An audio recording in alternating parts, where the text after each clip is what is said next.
Well, on a Sunsplash Saturday afternoon, we welcome you to Cincinnati, Ohio, where the undefeated Iowa State Cyclones, 5-0 for the second straight year, are on the road to tangle with the upstart Cincinnati Bearcats coming in at 3-1 and fresh off a comeback victory on the road in Lawrence, Kansas in Big 12 play just 1 week ago. So glad you could join us alongside Sam Acho. I'm Roy Philpott. Taylor Davis joins us on the sidelines in just one moment.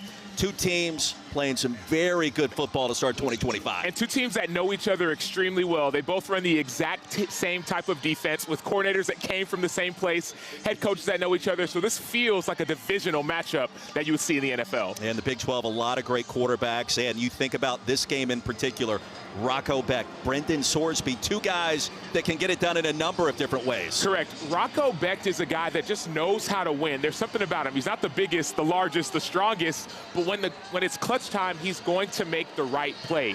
Sorsby's another guy that's growing in his game. Both have been impressive. Starting with Becht, every time you talk to anyone around him, they talk about his leadership. His dad was a first-round pick in the NFL. He's a son of a coach, right? His dad coaches now. But consistently clutch, those are the words that come to mind when I think about Rocco Becht. He's accounted for over 70 touchdowns in his Iowa State career, and most importantly, the MVP of the Pop-Tarts Bowl. Rocco Becht has been ultra impressive back-to-back years with a 5-0 start. Meanwhile, Brendan Sorsby, a dual threat starting to emerge in his own right. He's put on weight this season, about a few pounds of muscle, so he can carry that load as a runner.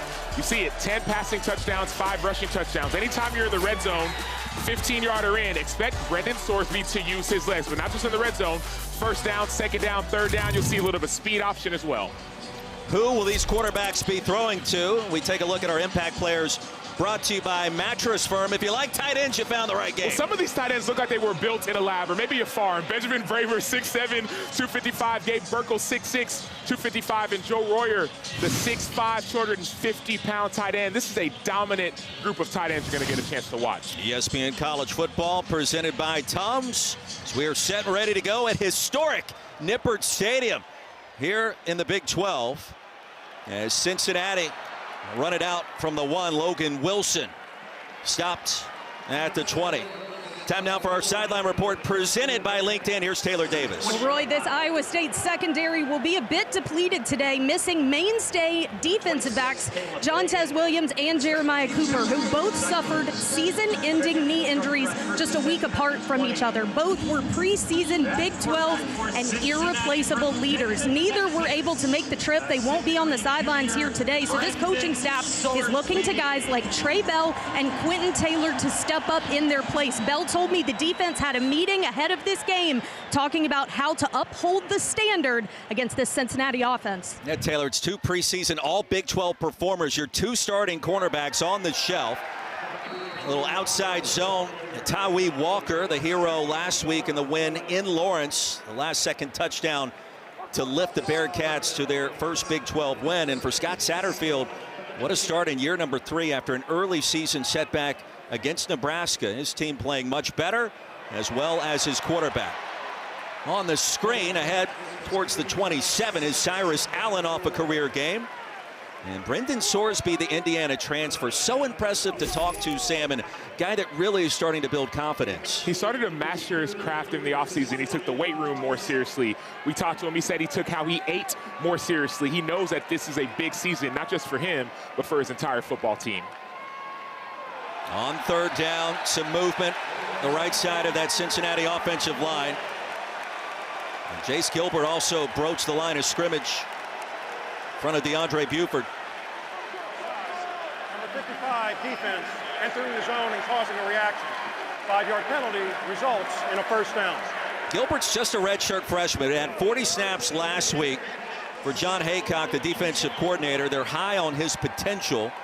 But an early mistake on 3rd and 3, Sam. He has the size. He's 6'5", about 280. He's got the size, the ability, but still the youth for a mistake like that. Toasty afternoon in Cincinnati. Temperatures expected to reach the lower 80s. Tawee Walker still on his feet. And Walker's going to pick up a first down. He'll shove the pile towards midfield. You're already getting a sense of some of the physicality of this Cincinnati offensive line. Look at the blocks up front. And then Tawee Walker lowers his shoulder and continues to press. You have to be stouter when it comes to tackling. because Tawi Walker is going to bring his pads with him. Kind of reminds you, longtime Cincinnati running back Corey Kiner, the physicality, 5'8", 220. He's got the low center of gravity. That's a fancy way of saying he's short. He'll fake it his direction on the boot. Back the other way, Sorsby, triple coverage. An incomplete. Caleb Goody was open for a moment. He got behind that 3-3-5 scheme. It's 2nd and 10. Yeah, strong safety number 19, Tayshawn James, was a little bit out of position on that play. Sorsby overthrew that ball a bit, but expect Cincinnati to go back to a play like that. Brendan Sorsby, really one bad pass this year. It was costly in that season-opening setback at Arrowhead against Nebraska. He's learned a lot from that, according to his coaches, and probably also according to Brendan himself. Redshirt junior out of Denton, Texas. A little RPO, open in the seam off the slant. Jeff Caldwell. And a first down for the Bearcats. Impressive on the opening possession. You've already started to see some of the transfer receivers make an impact. That's number 9, Jeff Caldwell, and an RPO. 6'5", 215 transfer from Lindenwood, but we saw Cyrus Allen earlier, number 4, make an impact, the transfer from A&M. So this offense is, yeah, they're running the ball, but they want to get the ball to their receivers to make an impact on the sidelines. It's a gain of 21. Evan Pryor on the field. He'll motion into the backfield. And Pryor a touch and a crease. Pryor with the house call to start. And the Bearcats strike first.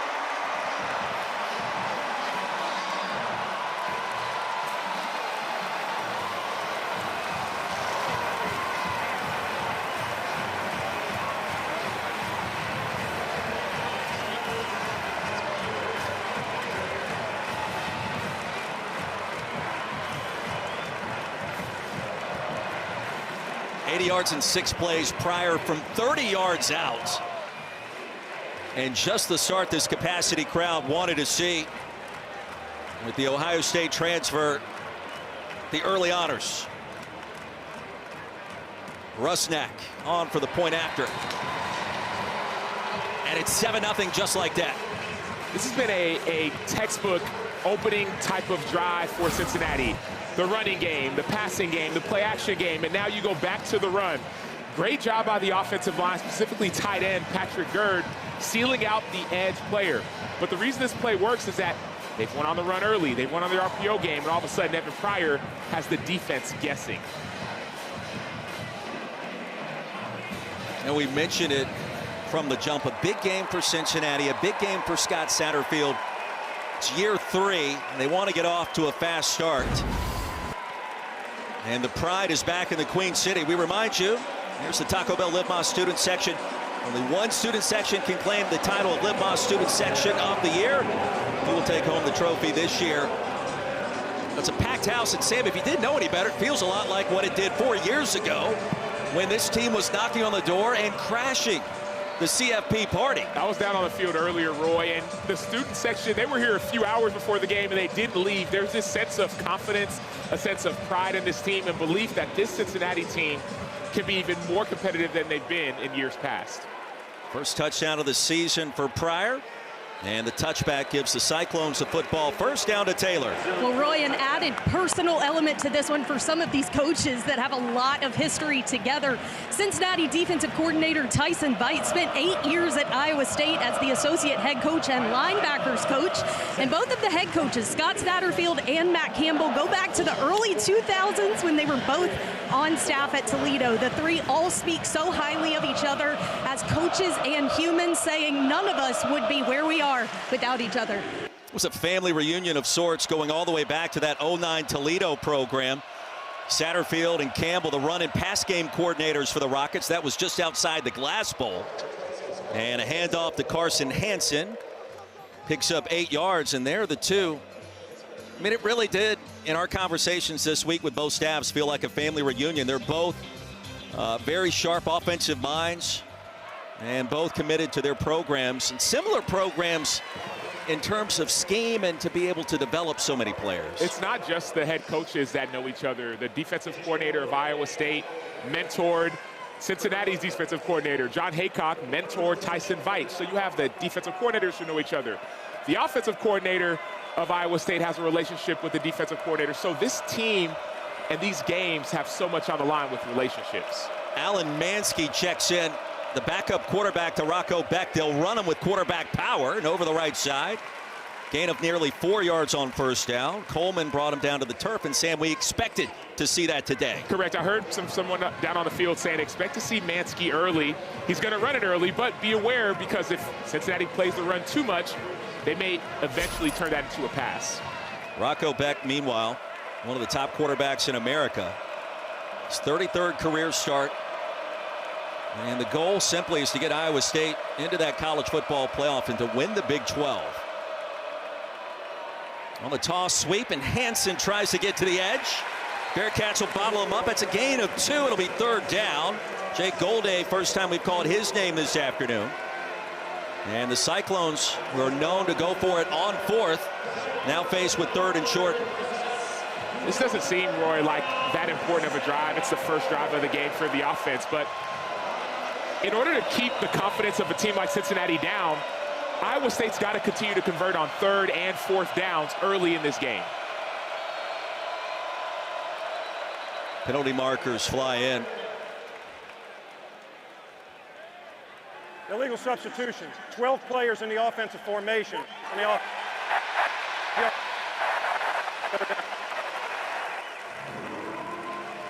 It's the second penalty called against the Cyclones, and that's breaking news, as they're one of the top teams in America in terms of fewest number of infractions, and with the yardage at just over 22. Let's do 3rd and long now. This team lives off of discipline, but now you're in a 3rd and obvious pass situation. Expect some of those pass rushers up front for Cincinnati to try to get after the quarterback. Bearcats do get Dante Corleone back in the fold today, the massive nose tackle. 4-man pressure, time for Beck. Breaking open, and the one-handed grab, it pops out at the last minute. Chase Sowell, coming off a career performance a week ago, and he dropped it in traffic. The ECU transfer. The ball was behind Sowell. This ball needs to be placed a little bit out further. You see how far it was behind Sowell. Great effort trying to get that ball. He didn't finish the catch, but he's still down on the ground right now.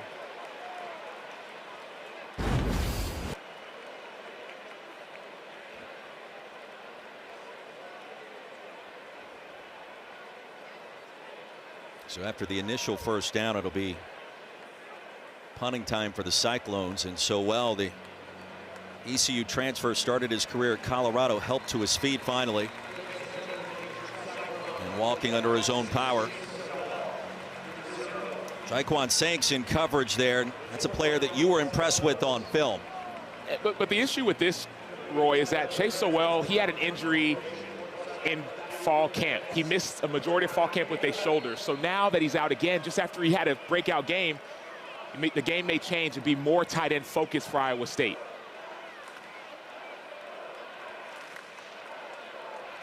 Matt Campbell's charged with this program to be a lead in special teams. Perkins booms a punt, and Covey with a fair catch at the 18. Good start for the home team, 1-0 in the Big 12, and a 7-0 advantage 5 minutes in today.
Kevin, thank you very much. Back here in Cincinnati, Bearcats get it back already with a touchdown advantage, and the throw sails high for Jeff Caldwell, and the 6'4" frame incomplete. Cincinnati's looked so far early in the game like the more physical team. Iowa State's known for their physicality, but when it comes to the run game, even the pass protection, Cincinnati's coming with a little bit of an attitude early to this game. Second down and 10. Bearcats trailed at Kansas late in the game a week ago. Tyree Walker from 3 yards out, and a defensive stop with less than a minute to play was the difference. Again high for Caldwell, and a bump to boot on the incompletion from Quentin Taylor Jr. and quickly it's third down. But it feels like, as we mentioned in that first drive, that Cincinnati is kind of back in this position where it hasn't been, post Luke Fickell era, where they're poised to try to make some noise in a conference. And Brendan Sorsby in the last 3 games after Nebraska has been one of the top quarterbacks in America. There's a sense, and we heard from the Iowa State coaching staff, that this Cincinnati team they're facing right now was the most complete offense they faced all season long. So they're just building confidence for the team. Sorsby with time, floats one deep, man-to-man coverage right over the top, and he snuck it in there. Noah Jennings caught the 4th and 10 pass last week. He catches a long pitch and catch here, and the Bearcats back in business. This is concentration. This is elite level skill. Pressure towards the side of Sorsby, and just tight roping the sideline. The 6'1", 190 junior from Columbia, South Carolina makes an outstanding play. Snuck it right past Trey Bell. And you wonder there about the 2 injured starting cornerbacks for Iowa State. Do we start to see a difference there? And again with Pryor. Evan Pryor, another big gainer, this time on the ground as he rumbles out of bounds, and a gain of 21. And right tackle number 56, DeAndre Buford, makes an outstanding block on the edge. You see it, there's nobody there, but look at him, second level blocking. That's what allows that play to spring for such a big gain. Sam is a starting linebacker in the NFL for nearly 10 years. What's it like to go face-to-face with one of those massive offensive tackles? It's one of the worst feelings in the world because they're usually about 100 pounds larger than you, and when they get their hands on you, it's hard to get off. Yeah, the long arms, the strong hands, a trademark at that tackle position on the right and left side. Evan Pryor darts ahead towards the red zone, and a 5-yard gain on first. What we're seeing right now, Roy, is an offense running almost to perfection. Why do I say that? We've seen this stretch or outside zone play. These are the plays that are going to the C-gap, to the outside. But last year, we saw a couple of these plays that turn into a play action. So it may not be now, but the more effective that this stretch and outside zone is, Cincinnati's going to be even more effective when they turn into their play action passing game. It's a team that has recorded over 600 yards of total offense in its last 2 games. 137 today, looking for more. Little hand fighting near the goal line, and Quentin Taylor Jr. outstanding coverage. A bang-bang play near that front pylon. And there's so much confidence in really the receivers for Cincinnati. Quentin Taylor Jr. from Florida. Nice play by him, but they're going to go back to attacking some of these young, inexperienced DBs who are stepping up for some of the injured players who are down this week. Noah Jennings, the intended receiver. The Bearcats already with 5 plays of 15 yards or more. Just on their second possession, it's third down. Sorsby with all afternoon to survey. He can run it. There comes the flag. He'll toss it, and it's broken up in the end zone. On third down and 5. Tayshaun James in coverage. This one likely against UC.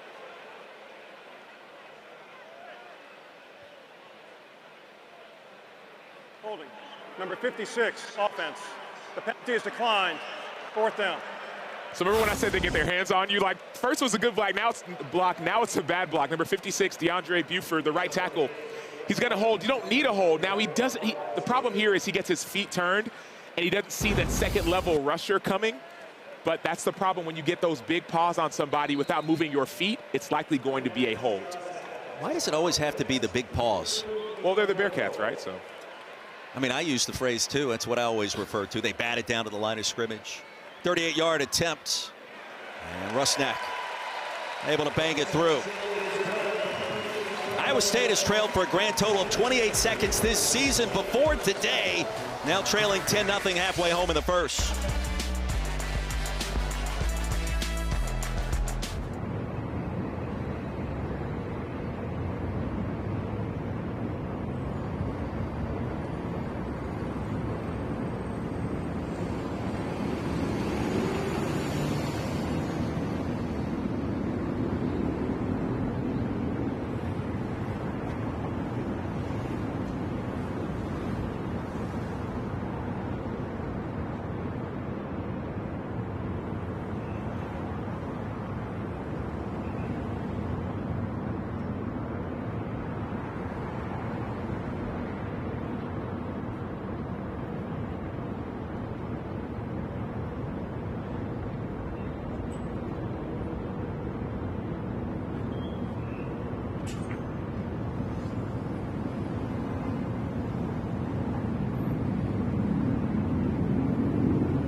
ESPN College Football is presented by Tums Fast Heartburn Relief, so you can love food back.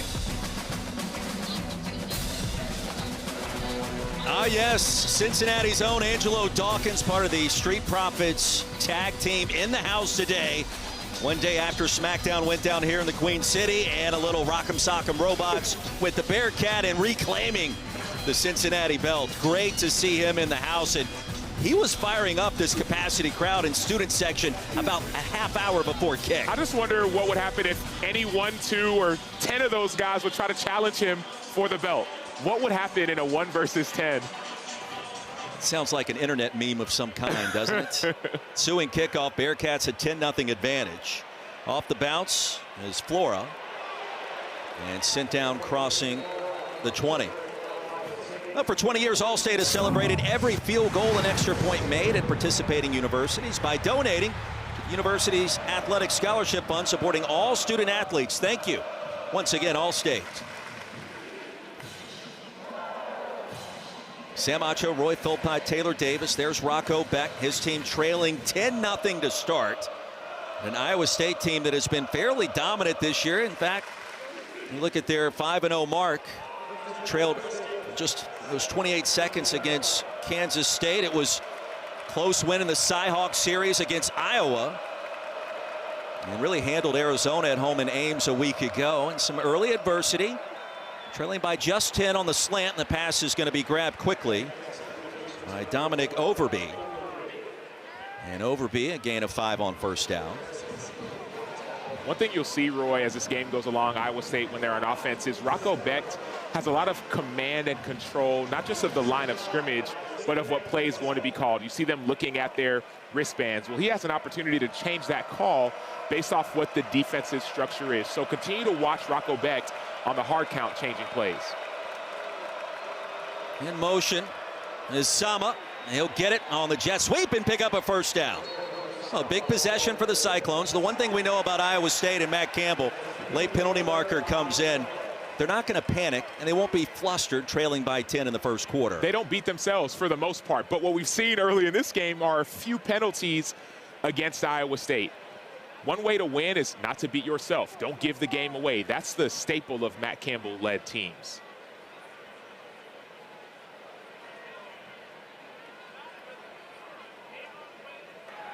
After the play was over, personal foul, unnecessary roughness. Number 7, defense. 15-yard penalty, automatic first down.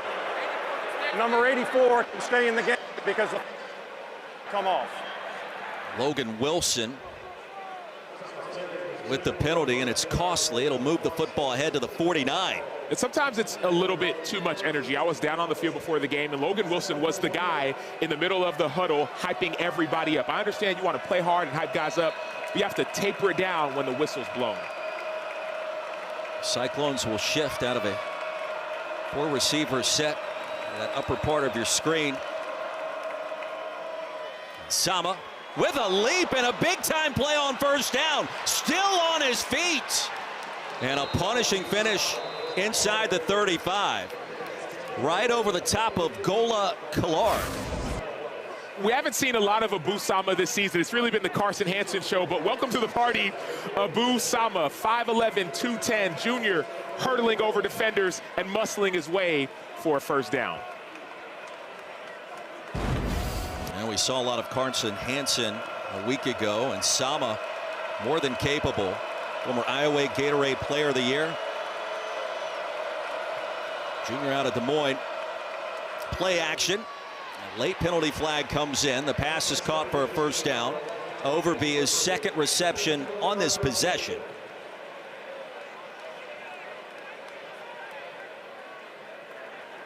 Holding. Number 75, offense. 10-yard penalty. Replay first down.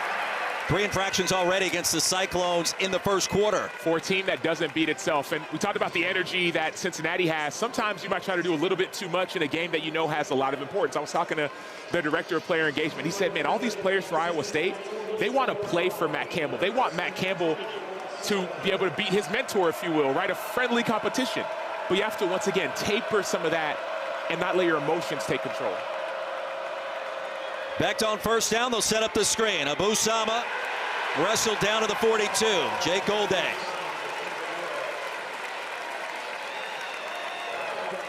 Another name you need to know, Jake Golday, 6'3", 240, averages almost 10 tackles a game. He is a physical specimen. He's all over the field, one of their linebackers, usually to the field side. But when he hits you, you feel it. Second down and 17. After the 3-yard gain, approaching 5.5 minutes to go in the first.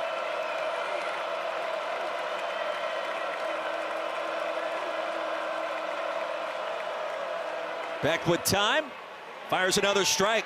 Well, Overby had 4 catches on the season coming into this game. He's got 3 on this drive alone for the Cyclones. Next man up mentality. You see Chase Sowell go down. All of a sudden, Dominic Overby has this next man up mentality. Hadn't had a lot of action so far, but it's a receiver by committee approach. Now we got 3rd and 6. Rocco Becht is trying to dial something up. Cyclones and Bearcats known for going for it on 4th down this season. They're both perfect in that department on the year. Iowa State 0 for 1 on 3rd so far today. Empty backfield. Becht wants to run it, and he goes nowhere. Slung down to the line. Jalen Hunt. Well, a rude introduction and a great start for this Cincinnati defense. Jalen Hunt made the play, but Dante Corleone, he allowed his buddy to do the work. Dante Corleone is 6'1", 335. Watch him right in the middle of your screen. Just avoid 2 blockers and then make Rocco Becht have to avoid the rush. So great job by Corleone helping out his friend. Perfect on this season. Iowa State 4th and 6. Rocco Becht with all day to throw. Incomplete, and he missed his tight end, Gabe Burkle.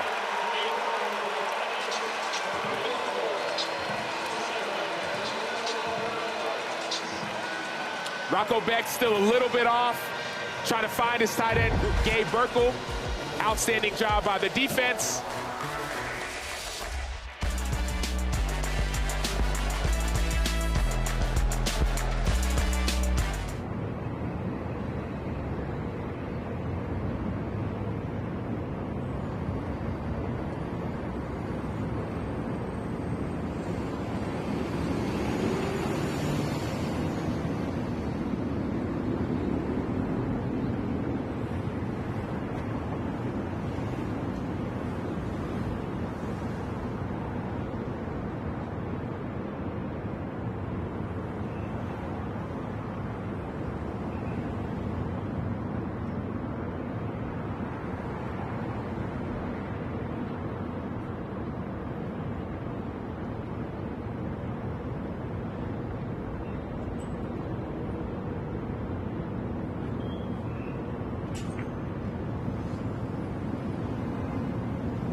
Back at Cincinnati, Ohio, you're watching the Big 12 on ESPN. And Cincinnati's own Angelo Dawkins stealing camera 5 from our guy, camera operator Lance, and taking in the action, enjoying the sights and sounds, firing up this capacity crowd, as is the team on the field.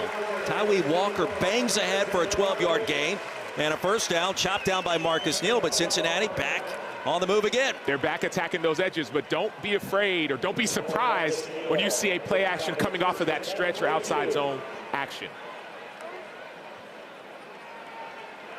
Walker again, punishing finish.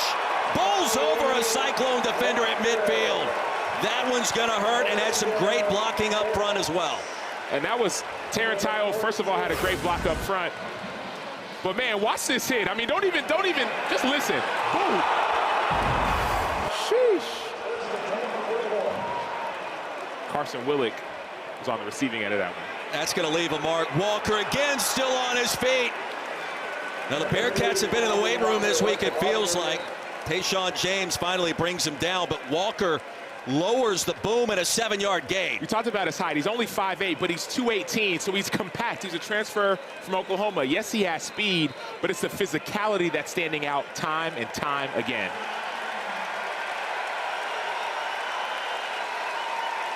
Tayshaun James on the turf, and a timeout here in our first quarter, under 3 minutes to go. Roy, you asked about what it was like to play linebacker and take on an offensive lineman. I think this is probably worse. Carson Willick is in a lot of pain as we speak. I'm in pain even talking about it. Like, I played defense, that hurt me, and I'm all the way up in the booth.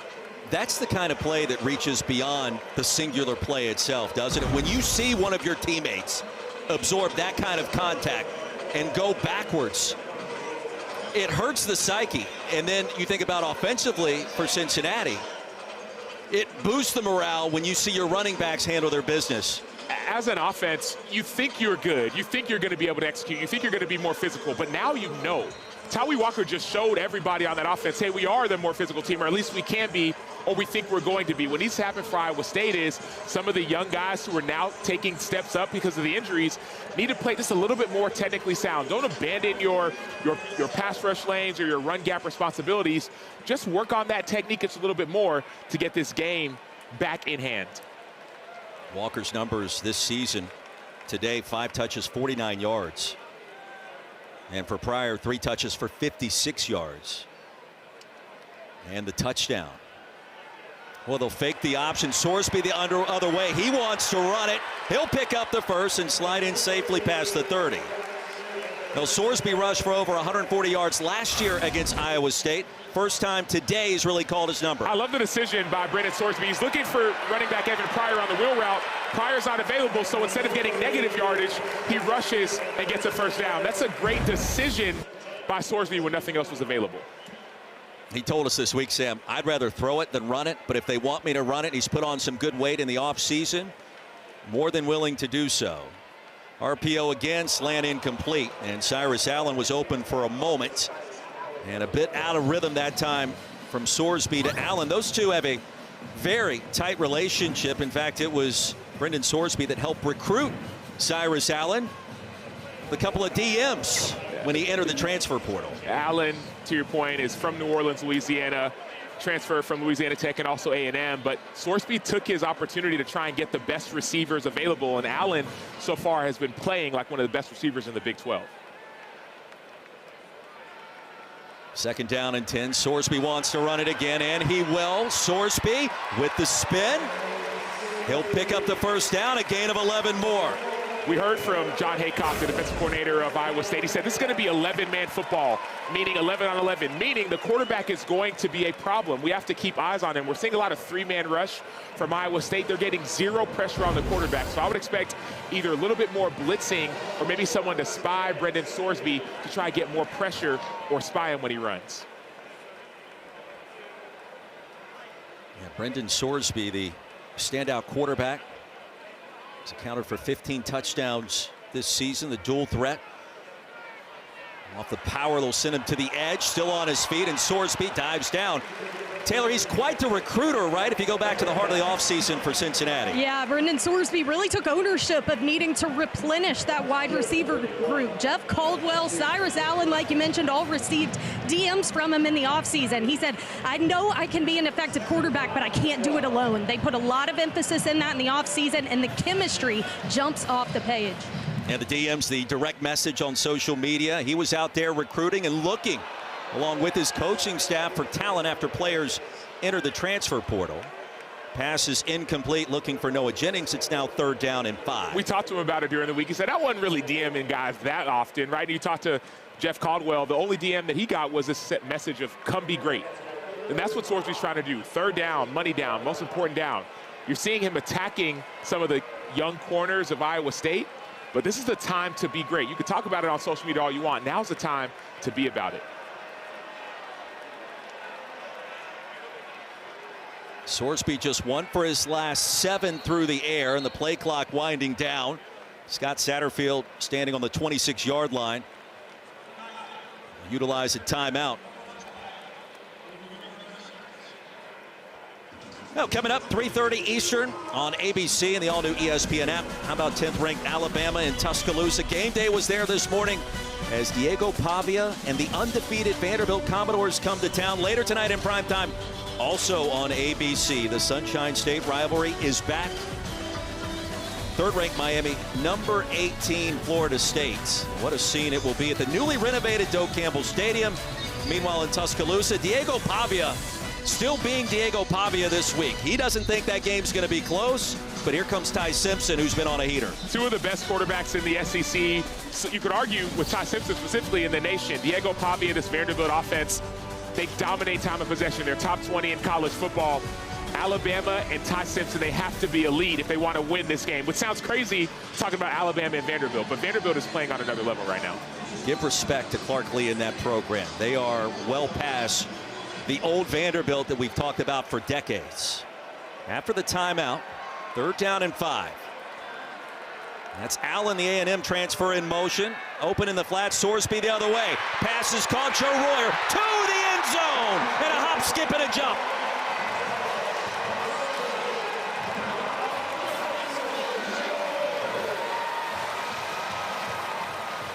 We talked about some of the impact that these tight ends are going to make. Well, when do you need the biggest impact? In the red zone. Joe Royer, a hometown kid from Cincinnati, 6'5", 240. He's got the size, the skill, the ability. But when you need him most, number 11 for Cincinnati is going to get it done. 3rd touchdown of the season for the transfer from Ohio State, a Cincinnati native. Feels like he's been a part of this program for a long time. Preseason all Big 12. High expectations. The program that is known for producing tight ends, dare we say, and how about a 17-0 score? The home team out in front. We're still in the 1st quarter. Travis Kelce would be proud. Joe Royer was on the opposite side of the line of scrimmage, and so he runs across the formation. The defense not only doesn't get him, but you also see a missed tackle by safety Marcus Neal Jr. Had an opportunity, but didn't make the play. You and I wondered, and we talked with Taylor about this as well. Sorsby the last 3 games has been so good, so on point. He's yet to really notch that big-time win as a starting quarterback to get this program to the next level. Could this be the day where that happens and maybe he announces his arrival on the national scene? And what we've seen so far, he is more than ready. It could be, but the thing that he has to avoid, and we heard this from the coaching staff, are the impulse decisions, right? That interception at the wrong time. If you can win a game like this by doing the little things well, all of a sudden the excitement about Cincinnati doesn't just become excitement, it turns into reality. Into the end zone. Cyclones will get it at their 25. UFC 320 is headed your way tonight, live from T-Mobile Arena in Las Vegas, highlighted by 2 title fights. The light heavyweight and bantamweight belts are on the line. Prelims start at 8 Eastern, 5 Pacific. The main card at 10 Eastern, 7 Pacific on pay-per-view. Buy it at ESPNplus.com/PPV. Iowa State trailing 17-0, undefeated at 5-0 for the second straight year. Played in the Big 12 championship game last season. Beck wants it all. Has a man-to-man coverage on that back hip. The pass is corralled. It's enough for a first down into plus territory. Eskilsson hauls it in. Let's check the penalty. He threw it to Eskilsson. He had Bramer on the other side as well. Pass interference. Number 5, defense. The penalty is declined. First down. It's one thing to catch it. It's another thing to catch it as you're being interfered with for 41 yards. Brett Eskilsson is a speed guy. They say that he's the fastest guy on the team, so that's why he gets behind the defense. Not only does he get behind the defense, but he has the focus and concentration to bring that ball in, really with one hand. 11th catch of the season. 2 running backs in the backfield flanking Rocco Beck. Sama's got it. He'll test the left edge with success. That's a first down and more. Into the red zone go the Cyclones. And Iowa State on the final play of the first quarter. A play away from getting right back in at 15 minutes in. And plenty of fireworks. All for the home team thus far in the Queen City.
Cincinnati, Iowa State trailing 17-0. Matt Campbell joins me now. Coach, you referred to Cincinnati this week as a complete team. How have they tested you through one? Well, they've won on their detail, and we haven't so far. So what a great test for us. We knew that we'd get their best early on. We're going to have to do a great job responding from here on out. Thanks for the time. Thanks so much. Taylor, thank you. If you didn't know any better, the always cool, calm, and collected Matt Campbell welcoming this early deficit on the road. Last two plays for the Cyclones, Sam, accounting for 61 yards. That's half of their total offense in that first quarter at $122. They'll have it on 1st and 10 in the red zone. Rocco Beck, how about the cut and the maneuver into the end zone, and just like that, Iowa State on the board. You said cool, calm, collected, and you said Matt Campbell. I thought you were going to use those adjectives to describe Rocco Beck. You talk to Rocco Beck. You talk about Rocco Beck. You hear about Rocco Beck. All you hear is that he's calmest when things are the most chaotic. Down 17, up 17, first quarter, fourth quarter. Rocco Beck is as cool as the other side of the pillow. A 28-second drive spanning 75 yards. The old swinging gate back in play for the Cyclones. They scored on a two-point conversion out of that formation on the first touchdown of the game last week at home against Arizona. Conventional place kicking situation to make it 17-7. Chase Smith, a walk-on kicker and a true freshman, and the Cyclones and Matt Campbell on the board for the first time and back in business. It felt like this was the response that was needed. It's going to be a quarterback power, really two pullers coming back, so a quarterback counter because there's two guys coming back, and Rocco Beck barely gets touched. He has that little bit of hesitation that allows time for the pullers to come around and allows the linebackers to be a little bit slowed down. That's how he's able to get to the end zone so easily. His offensive coordinator, Taylor Mauser, the great quote earlier in the season about Rocco Beck, and he basically, well, he did in fact call him a psychopath. He's nails with the game on the line. When everybody's losing their mind, Rocco Beck is purely calm. And it almost works in Iowa State's favor at times when they're trailing or when they're facing adversity with that quarterback head coach combination. That's what you want, Roy. If you're a team, you're going to face adversity regardless. You want a guy that you feel like he's going to be okay in the midst of said adversity. You've never called me a psychopath, have you? I've thought it. I haven't said it out loud. Thank you. Until now, I guess. And he meant it in the best way possible. Taylor Moser, the offensive play caller. Logan Wilson with a seam and a nice run, still on his feet. Wilson, a shoestring tackle at the 45. Let's go back to the studio and Kevin Connors. Caden Matson, number 43, made the special teams tackle. After a 35-yard return from Wilson.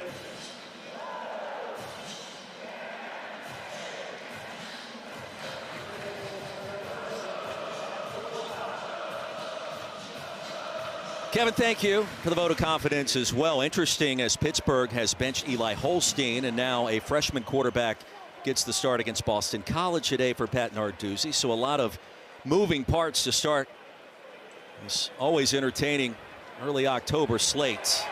Evan Pryor.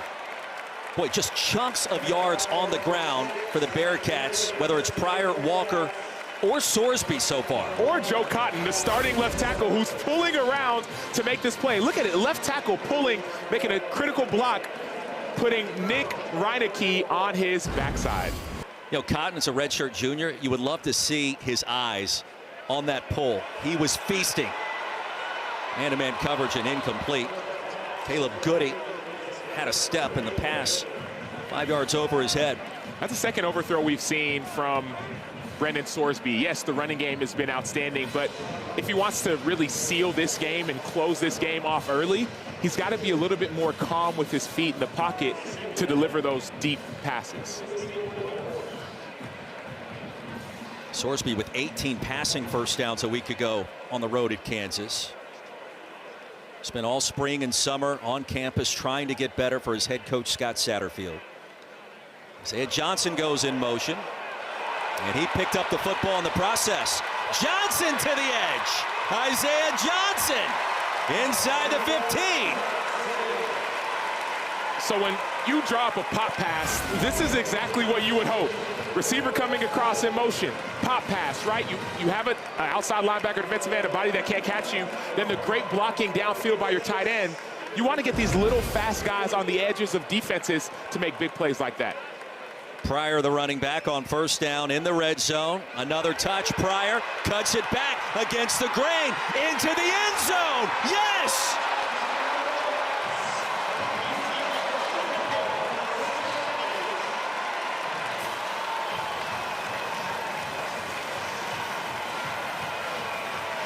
The Bearcats have been simply unstoppable to start. You want people who can do it all. Joe Royer, number 11, he scored that touchdown earlier. Look at him, that's called a stock block. Just stay on your guy just enough to let running back Evan Pryor do the rest. This is clinic real when it comes to tight end play, when it comes to stretch and outside zone execution for the offense.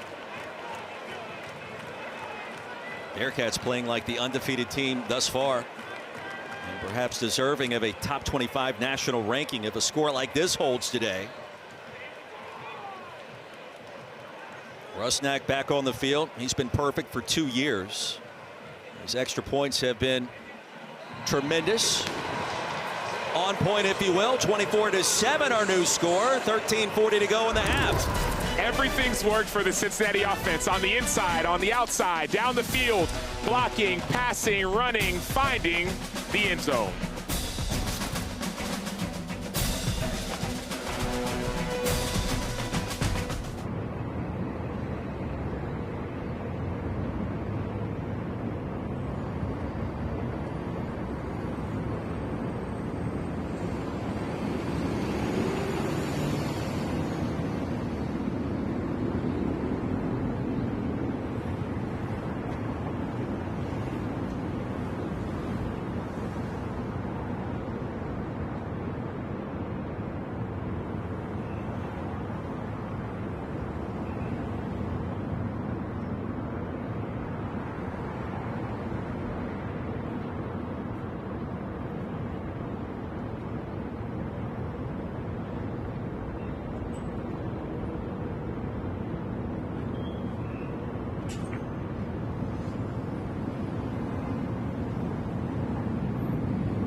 (24-7) Cincinnati leading undefeated, and 14th ranked Iowa State. 13:40 to go in the first half, and the Bearcats have been dominant. We mentioned it earlier, 600+ yards their last 2 games already, with 262 on the board today, with a lot of football left to be played. Cyclones will get it back after the touchback at their own 25 as we take a look at today's More Than a Home team Brought to you by Cracker Barrel.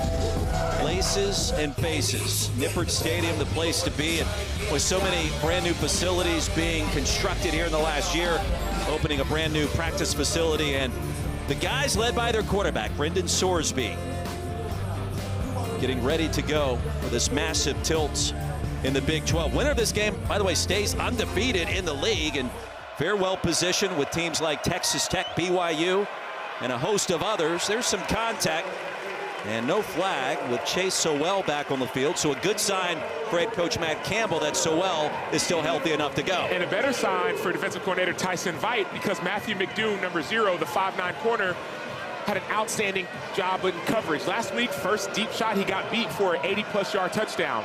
Now McDoom, the transfer, is playing a lot more sound. If you didn't know any better, it feels like McDoom is one of the best football names on the planet this season.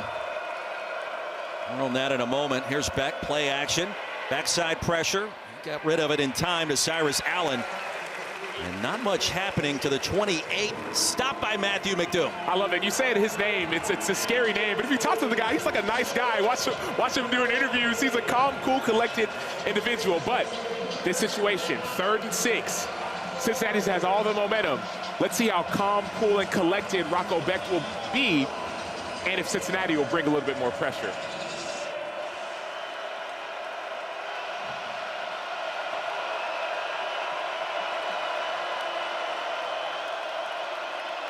Beck with time, looking for his running back. And out of bounds goes Carson Hansen. Enough for the first down to the 40-yard line. Well, it took a minute for that play to develop, but Beck was patient, and Hansen pays it off. It turned into essentially an empty set. Hansen was out of the backfield. He just released quickly, got that first down. Well, Abu Sama, Carson Hansen, both impressive to start this season. Hansen again tripped up after a gain of 9 by McDoom. Close to midfield go the Cyclones. Anything you can do, I can do better. We're seeing that stretching outside zone from Iowa State now. So it's almost like that Spider-Man meme. They're looking at one another. Let's see if the running game can get activated for Iowa State. Hansen again will pick up the first into plus territory. Minnesota native, 2-time Gatorade Player of the Year. In his home state, had offers from Kansas State and Northwestern. And Rocco Beck very pleased with his addition going back 2 seasons ago.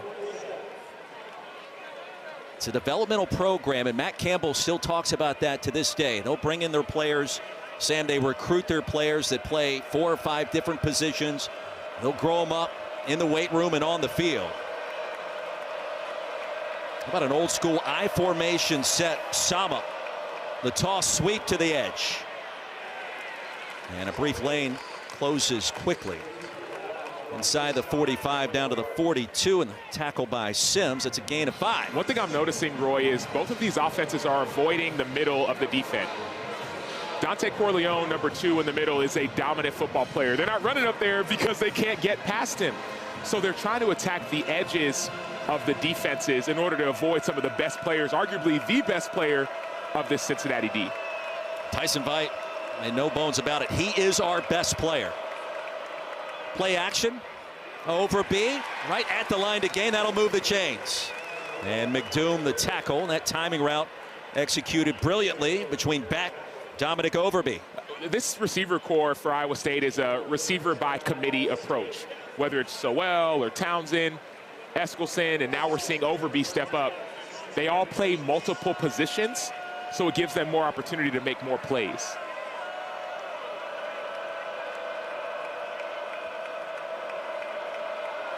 Five minutes into the second quarter on first down. Sama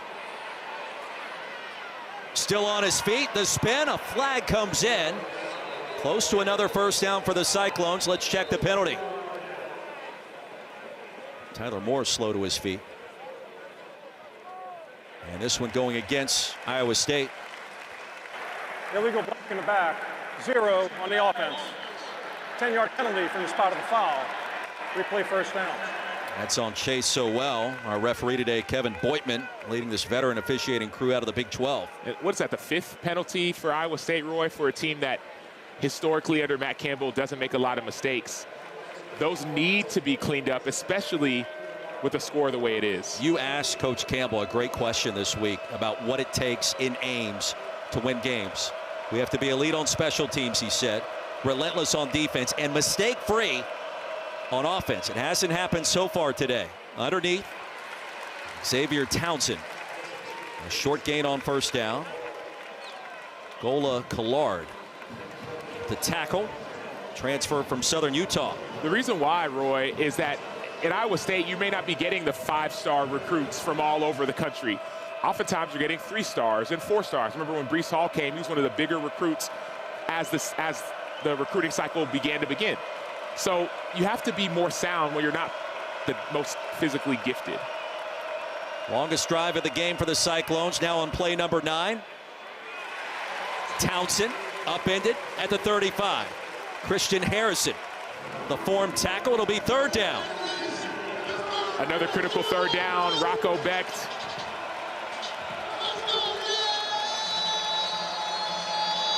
The noise in Nippert is back.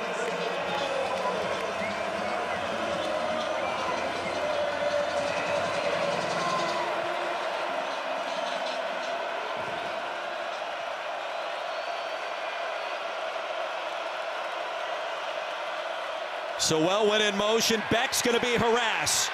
Keeps the play alive and then gets walloped at the 40. Coleman brought him down, and Beck slow to his feet. And you know that targeting is going to be in play here.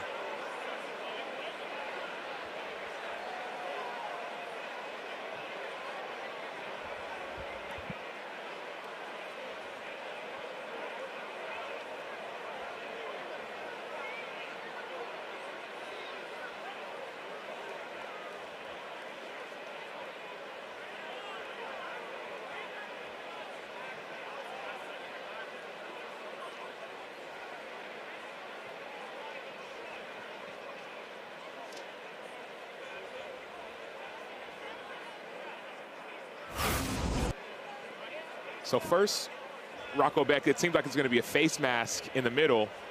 And then 31, Simeon Coleman is just tracking him as Becht is trying to get his head back around.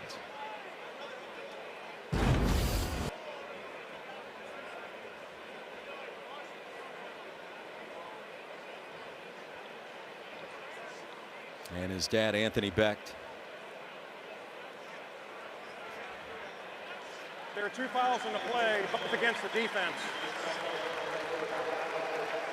Personal foul, face mask, number 55 on the defense. Personal foul, targeting, number 31, the helmet, defense. 15-yard penalty will be enforced. Play is under further review.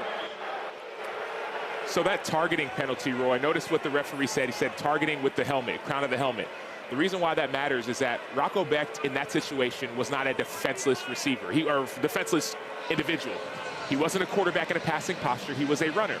So the only type of targeting that can be enforced is targeting with the crown of the helmet, meaning that number 31, Simeon Coleman, would have had to lower his head and make that forcible contact. They talk about a 6-inch radius from the very top of the helmet, so that's what they're looking at. Did that head lower? And is there forcible contact? The crown is what they talk about, the very top. Imagine like you put your finger at the very top of your head. That's the crown of the helmet. And the 6-inch radius goes about 6 inches down to the side, to the front. That's what they're trying to evaluate. Was it the crown of the helmet, or was it more of that face mask area? Our replay official, Rick Lumiere, in collaboration with Replay Operations, the center in Dallas. And a lot to unpack here.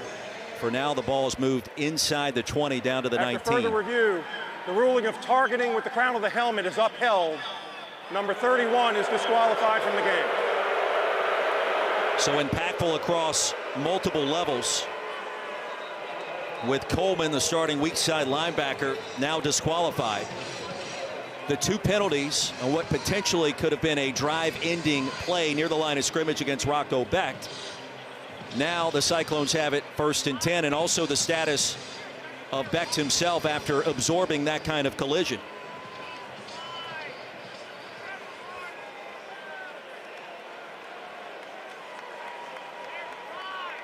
Alex Mansky, the new Iowa State quarterback. And he motions out to the bottom of the screen on essentially a wildcat play. Sama over the right edge. Certainly concern on the Iowa State sideline. Rocco Becht, however, racing to get back on the field.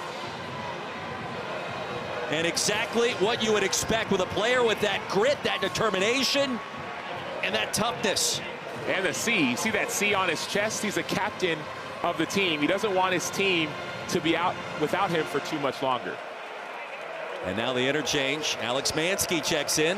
Becht back to the sideline for a moment.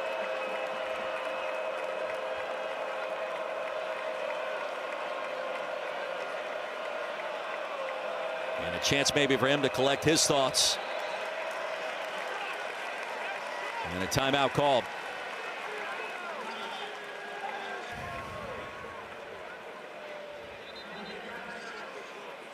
So a lot to unpack. The health of Rocco Becht first and foremost. Iowa State does have its second and medium in the red zone. And another score to get right back in it. Bigger picture. Cyclones have to find a way to slow down Brendan Sorsby. But for Rocco Becht and his head coach Matt Campbell, you go back to last week, the end of the game against Arizona in the 4th quarter at the very start. Banged his head on the turf on that play. Left the game only to return. I'm not sure that he was the same player after that return, but at that point, Sam, it didn't matter. The outcome of the game had been decided. The game was over, but then you start thinking about the next game and the next play. Rocco Becht took a huge hit last week, now another huge hit this week. As much as he wants to get back in the game, they may not either run him as much when he gets back in there or make different decisions as he returns. Mansky will run it on 2nd down, absorbs big contact again. At the line of scrimmage, Jalen Hunt. And number 90 with a bear hug, the Michigan State transfer. Roy, as we see Rocco Becht taking the field again, if you want an example of how gritty this guy is, he ran to the medical tent and was high-fiving guys on his way to get evaluated. He wasn't in there very long, came running out with his helmet, as you saw, immediately onto the field. This guy is a fighter. Taylor, thank you. It's 3rd and 5. Empty backfield. Here's Rocco Becht. More pressure. Stays alive. On his feet, but not for long. Lassoed behind the line of scrimmage by Jalen Hunt again. And Jalen Hunt keeps on showing up. 6'2", 315, 5th-year senior. And Rocco Becht takes another hit. Becht to the sidelines. Chase Smith on for a field goal attempt from 35. Remember, Kyle Conrady, injured Iowa State kicker, means that Smith, the walk-on, has been the guy. Right hash from 35, and Smith missed it. Bearcats get a stop, and the football back, leading by 17 after this.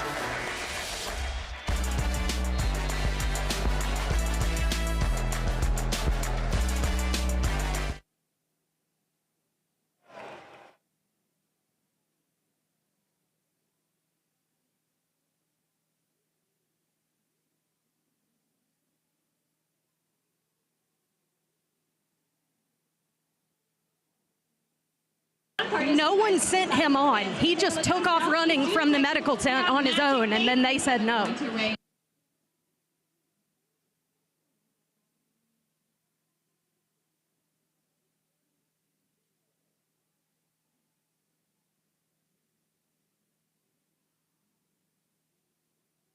What's the score? Narrow.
Historic Nippert Stadium. They've been playing football here since 1901, a 17-point lead, and it's also home to two of the best players the NFL has seen. How about the Kelsey brothers, the world champions going back in the day, their time here in the Queen City, the tight end and the center, winning a couple of world titles with the Chiefs and also the Eagles, and wouldn't you know it, Monday Night Football. We'll see both of those personalities, including Jason Kelly, part of the coverage at ESPN, and Travis Kelce, of course, still the starting tight end for Patrick Mahomes.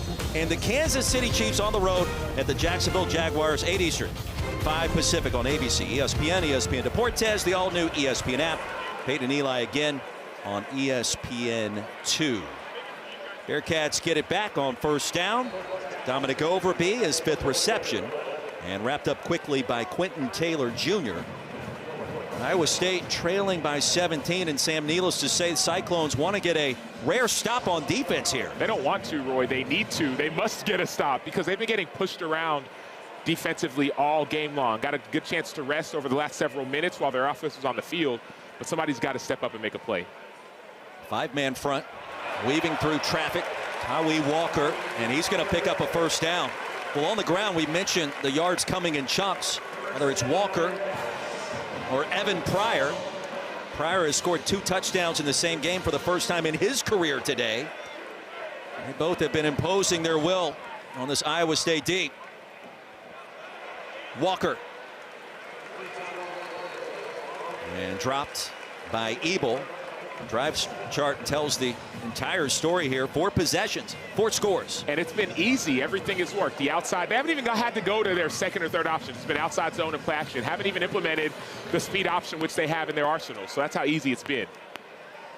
RPO to Cyrus Allen on the edge on 2nd and short. Needed 3, he'll pick up 4. Let's see where they spotted him out of bounds. Hold on. It is enough for the first.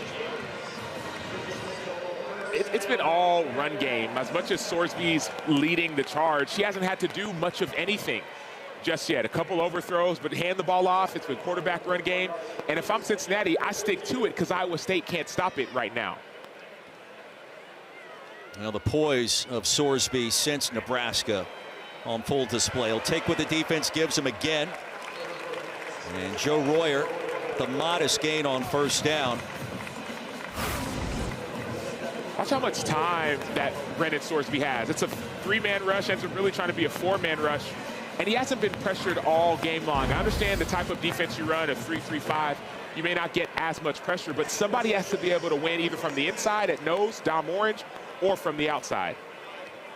Dom Orange, a.k.a. Big Citrus, has not been a factor yet. 2nd down run towards midfield by Pryor. Brings up 3rd down. We'll go back to what Brad Glenn told us, the offensive coordinator for Scott Satterfield this week. He said he wanted Brendan Sorsby to be a triple threat quarterback. And we said, Coach, what do you mean? And we said, well, it's his arm, it's his legs, and it's his mind. Making those correct decisions and not putting the ball in risky situations. He's done that so far today.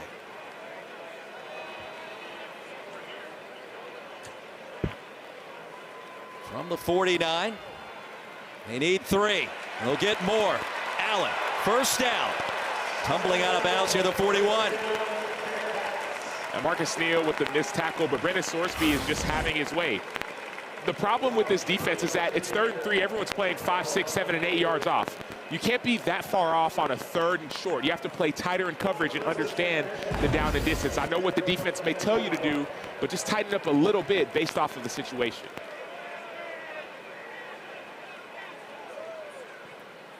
Now they'll run the reverse and send it back to Sorsby. Looking long, here comes pressure. And wisely sails it out of bounds. A little trickeration near midfield. 2nd and 10, 3 minutes to go in the half. And we've seen an Iowa State defense that hasn't looked like they've looked all season long. And why do you say that? Well, Jontez Williams, their star cornerback, got injured last week. He had an interception last week. And so not only is he one of their star players, but he's also the vocal leader of the team. He's not on the sideline. He wasn't able to travel with the team. He just had his surgery. So not only are you missing the on-field production, but you're missing the off-field encouragement for that Iowa State defense. It's a big deal to lose 2 starting corners within the span of 2 weeks, both thought to be two of the best in the Big 12 this season. Walker pushes ahead again for a first. Inside the 30. Tawi is almost towering over this defense. No, he's not the biggest guy. He's 5'8", but watch him lower his shoulder time in and time out and stay on his feet. People talk about contact balance. Why that matters is that it's not 2nd and 8. Now it's 1st and 10, and the physical mentality is leaning and weighing on that defense. Look at all the defensive linemen. Hands on hips, taking a knee. You could see the weight of this running attack. Nearly 200 yards rushing already and counting for Cincinnati. Ball popped out. It came out late. Surgis with the tackle. Bearcats maintain possession. So we've reached our 2-minute timeout. The lead at 17. Will it grow here at the end of the first half? Cincinnati on the front door of the red zone when we return.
Back at Nippert Stadium, a 17-point lead for Cincinnati against 14th-ranked Iowa State on 2nd and 9. Sorsby gets absolutely demolished by Carson Willick. So Willick returns the favor after getting trucked earlier in the half by a Cincinnati running back. That's what we've been waiting for, right? Timeout on the field as we step aside for 3rd and 7.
Kevin Connor's a champion worldwide in our regard as well. Sam Acho, Roy Philpott, Taylor Davis here in Cincinnati, Ohio.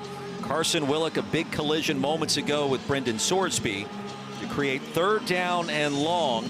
And the Cyclones have yet to record that stop against this potent Cincinnati attack in this game. Can they do it here? It's a critical 3rd down, Roy, because if you get a stop and you score, Iowa State will get the ball to start the second half. So for Iowa State, getting off the field here is of the utmost importance. Bearcats need 7.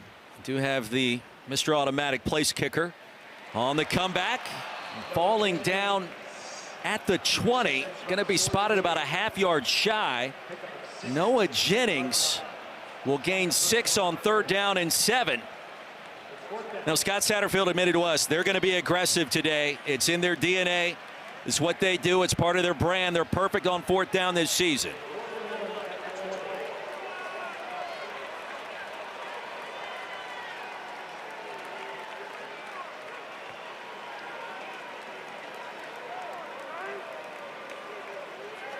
Pryor is the running back.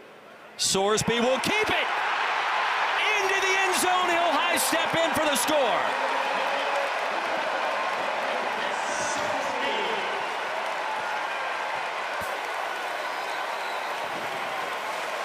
I saw something, Coach. Like that's one of those plays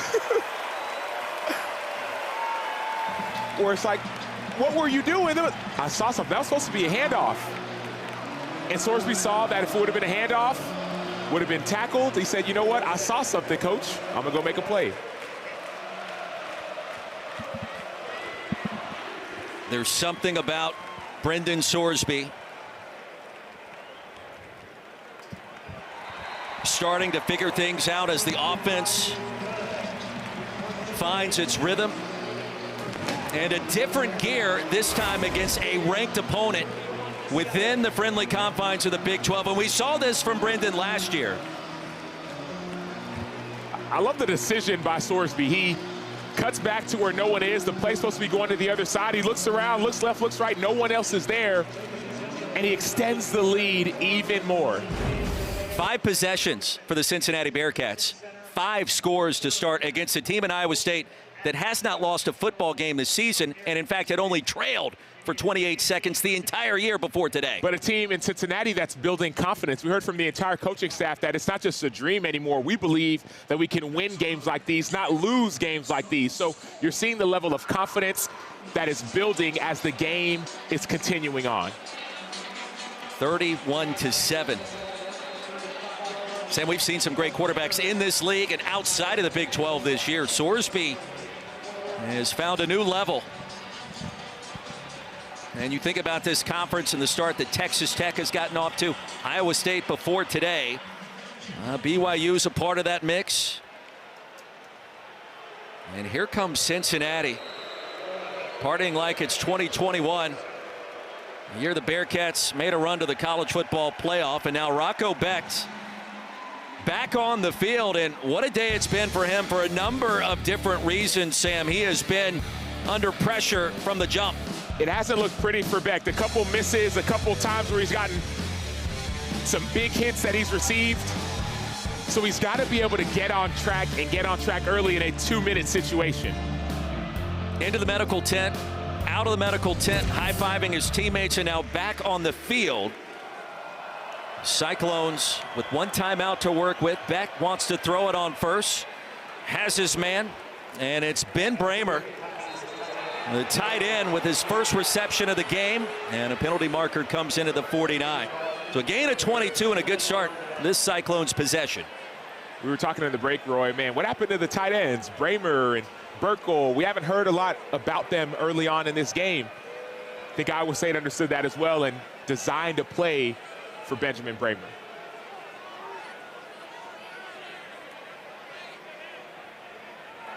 Personal foul. Targeting with the crown of the helmet. Number 6 on the defense. 15-yard penalty. The play is under further review. Trayvon Gola-Collard.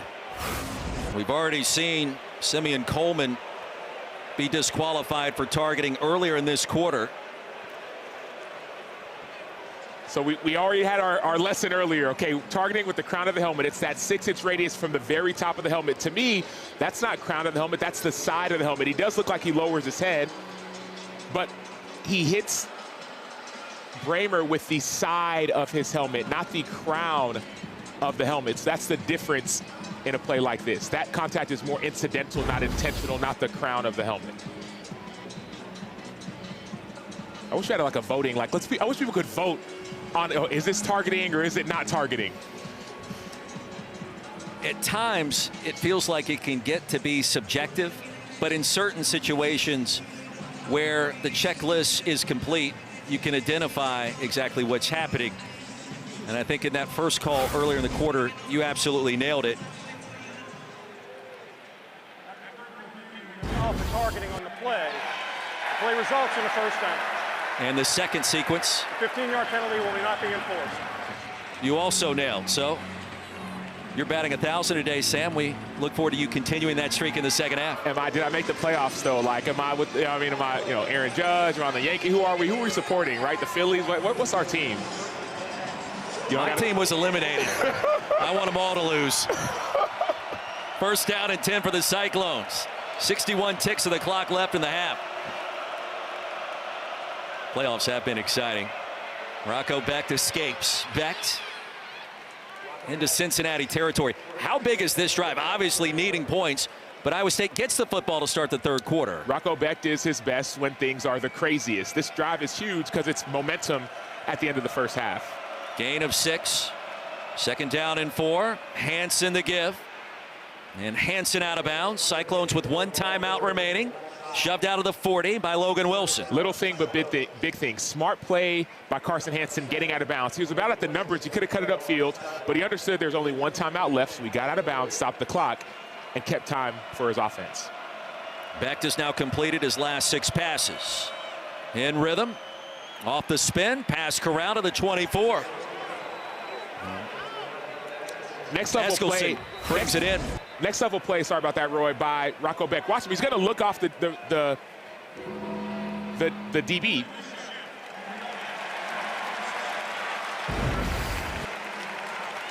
Five-yard penalty. Play for An illegal shift. The flag snuck in there. 27 seconds to go.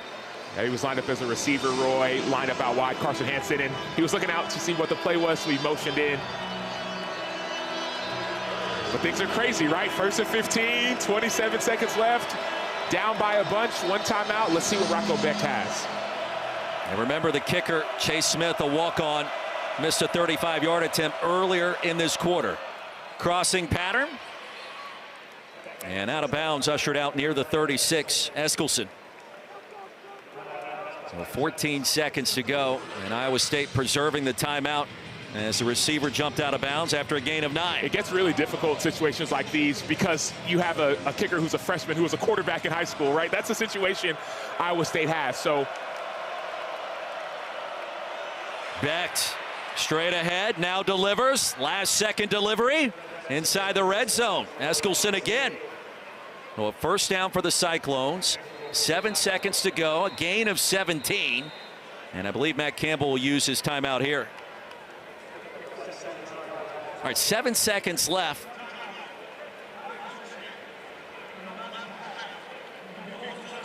Do you take a shot?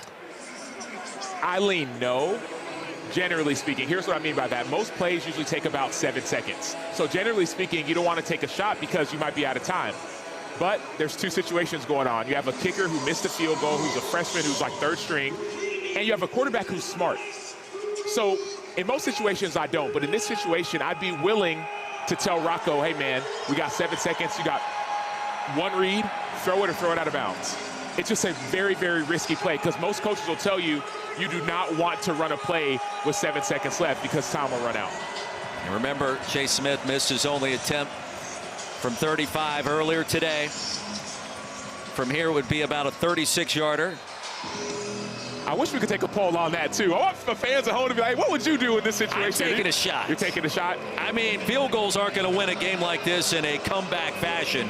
Down 24, You score a touchdown at the end of the half, plus you get possession to start the third quarter. That would be a huge shift in momentum potentially. Beck can ill afford to take a sack here, and he's got to hurry. Beck pats the ball, now delivers, hand fighting and intercepted. There is a flag at the goal line, and bringing it back is McDoom to the 40. Sam, the hand fighting, there was a lot of contact, and you wonder, was there too much for McDoom? And you don't have to wonder. That was a pretty obvious one. Matthew McDoom was pulling, grabbing, holding on that play. It's going to be pass interference. I have one more question after the announcement.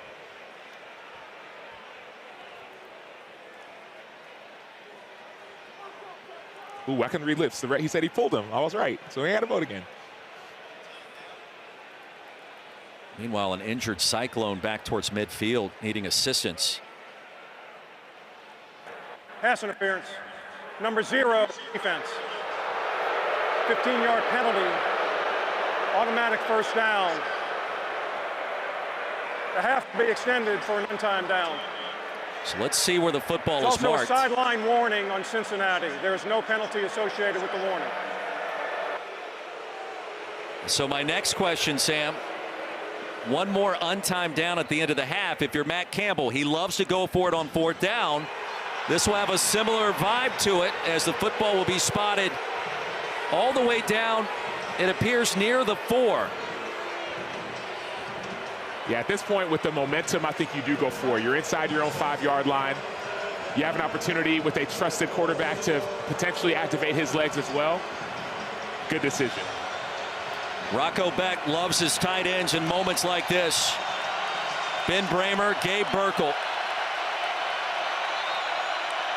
And Cincinnati will call a timeout.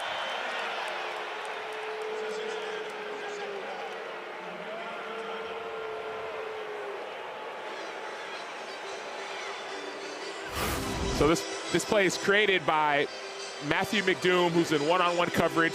You can see the height difference. His hands are fine here, but that ball's in the air, and there was a little bit of a pull right before that ball was received by McDoom. Dominic Overby was the receiver, but there's a little bit of a tug that got Overby off balance. A very little bit, and for Iowa State, they will take it now. One play, barring a penalty, to get into the end zone. An untimed down here at the end of the half becomes everything, especially for Iowa State. I wonder, who do you go to in a situation like these? We haven't like this. We haven't heard much of the tight ends. You know they love the quarterback run game. I lean, give Rocco Beck an opportunity to have the ball in his hand, and if the pass isn't available, let him make something happen with his legs. 1st and goal. Out of time in the first half. Cyclones need it. Empty backfield for Beck. He'll take off straight ahead. A-gap diving ahead, and he's there for the touchdown. Every inch was needed by the veteran quarterback, Rocco Beck.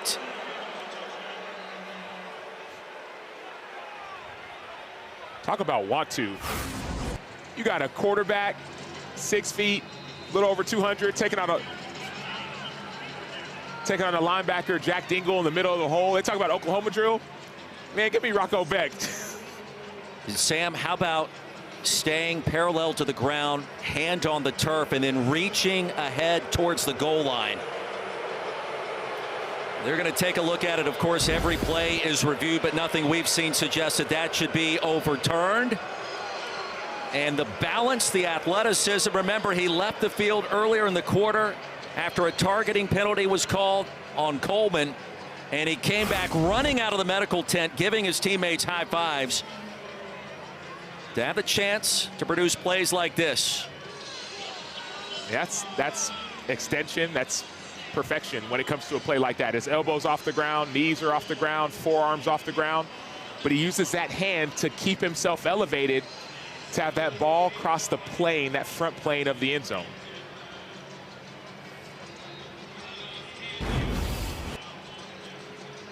Tyler Mauser, the offensive play caller, we mentioned it earlier, called Rocco Beck a psychopath.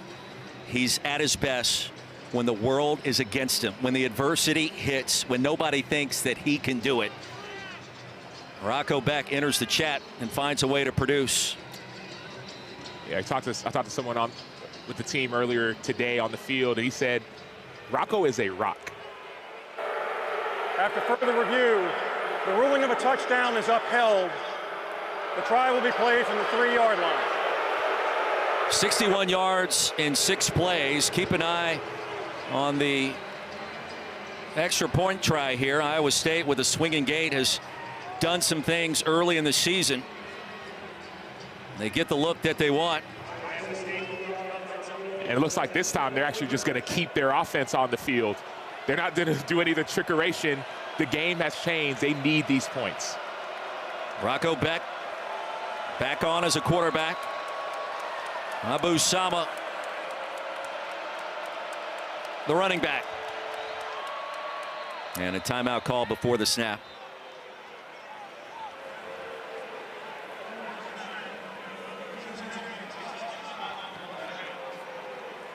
Taylor, what do you have? Well, Roy, you mentioned the psychopath line, and we just got to go back to that because I did ask Rocco Beck this week what his interpretation of it was, and he said, look, coming from a guy like Taylor Mauser, you consider it a compliment. He said, just to be clear, I don't act like a psychopath. I'm just wired differently. When my back is against the wall, I feel I'm at my best, and they are going to need that from him in the second half. Sam, you asked me what the energy was like down here on the Iowa State sideline. Not going to lie, it's lacked a little bit of juice, and you have to wonder with guys like Williams and Cooper not down here, it's going to require a bit more from guys like Rocco, but he certainly has the juice in the tank to provide for his team. But psychopath is a term of endearment in A&M. Well, I love the point you made, Taylor, because people talk and they say, man, his leadership is off the charts. He's laser focused. Okay, but now, new situation. Now it's not the offense. Now it's that special teams unit.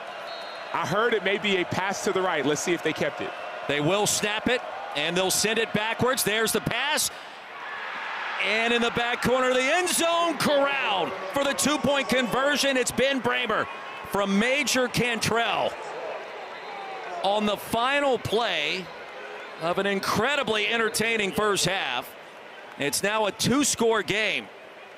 You got Major Cantrell, number 14. He's your 4th-string quarterback. But what's most impressive to me about this play is you needed every bit of that 6'7" frame of Ben Bramer to make that catch. Great pass, but a better catch by Benjamin Bramer.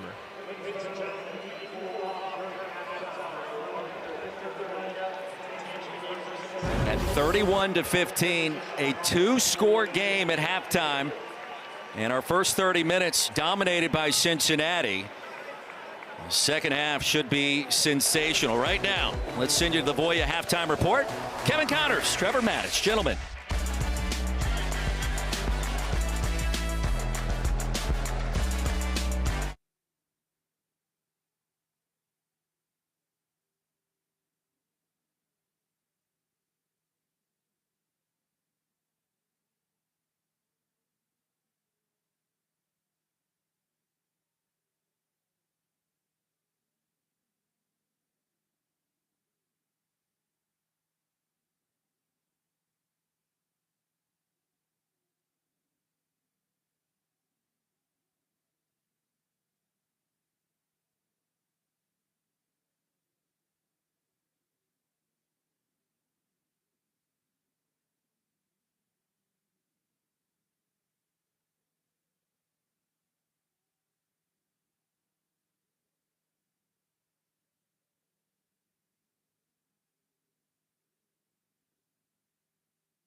Back here at historic Nippert Stadium, where the story thus far, Cincinnati on the ground. Evan Pryor, 2 touchdowns in 1 game for the first time in his career. Over 216 yards rushing. Tyree Walker, Brendan Sorsby, pick your poison, the lead at 2 scores for the Bearcats. They have had their way. This Cincinnati rushing offense has been elite. No one's touching them at the line of scrimmage. They're barely getting touched down the field. Something needs to be done for Iowa State. It's our look at our first half stats brought to you by Tums, Pryor, Walker, and Sorsby, combined for 216. And the Cyclones set to receive the second half kickoff after a touchdown at the end of the second quarter. Made this a 2-score affair after the 2-point conversion. ESPN College Football presented by Tums, which turned out to be a spectacular Saturday afternoon in Cincinnati. Sam Acho, Roy Philpott, Taylor Davis. And you get the sense if Iowa State finds a way into the end zone right now, this game becomes frantic to start the half. Iowa State is a resilient football team, but this drive is going to mean everything. If you get that score at the end of the first half and another one to start the second half, that's that middle 8 that everyone talks about. It builds the momentum back in Iowa State's favor.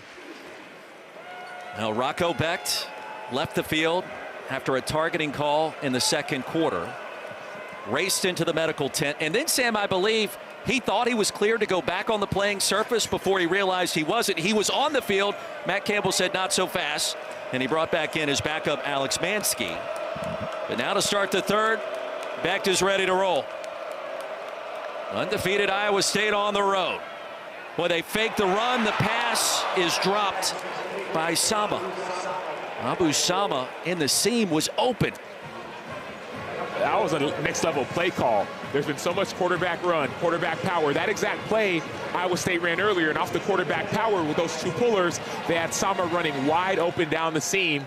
Unfortunately, he was not able to bring it down, but that's what we mean by getting to the next level of offenses. They show you one thing, and they do a different thing. Sama now flanking Becht. After motioning in, he'll get a touch. Well, a nifty move to get to the edge across the 35, and that's a first down. Now the missed tackle by Logan Wilson, a big deal there, and Iowa State will take it. Logan Wilson, number 7 for Cincinnati, one of the captains, one of the leaders. He's the edge of the defense. He has to be the guy to make that play. Abu Sama says, you know what, I'm going to stick you inside and then go outside with a little bit of a stiff arm. No edge, no chance. Logan Wilson did not make the play. Abu Sama made him pay. Sama again. 3rd straight play designed for number 24, Dante Corleone. Ate him up after a 1-yard pickup. Well, Corleone's been battling that high ankle sprain. We didn't see him last week at Kansas. One of those injuries that once you get it, Sam, they just never tend to go away. Yeah, those are the most frustrating injuries. A high ankle sprain could be 2 weeks, could be 6 weeks. I was at the facility earlier today, and I was walking by the locker room. I saw him getting that ankle taped, and I was like, oh, it's Dante Corleone. I was like, no, that's a Godfather. Let me stay away. Let me not say hi to this guy. He's very intimidating. Be careful. He is. Dylan Lee on the field for Iowa State. And back across the middle, Gabe Burkle to midfield. It'll be 3rd and short. Jake Golday brought him down. First time we've heard the name Burkle today, one of their star tight ends, one of the leading receivers when it comes to receptions. 3rd and short. It's been a lot of quarterback run in this situation. I wouldn't be afraid to show QB run and maybe run a pass over the top because you know you're going to go for it on 4th down.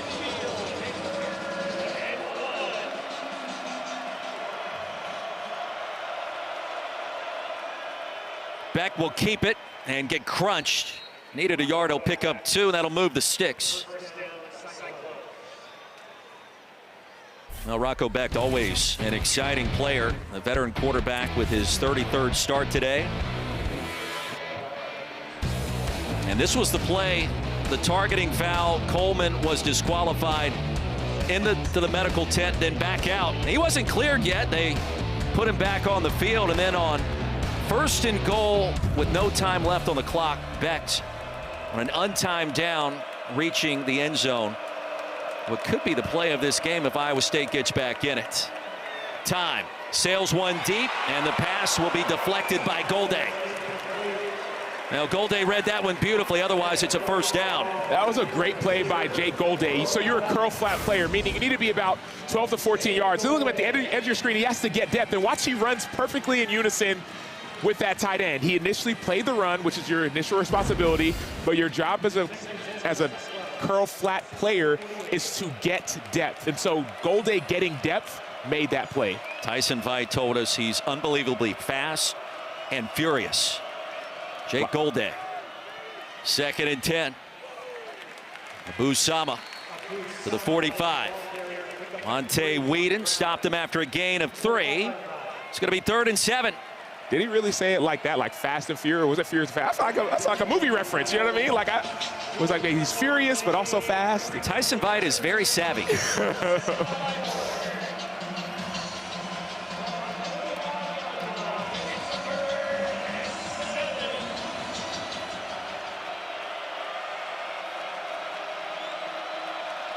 Four-man front for the Bearcats.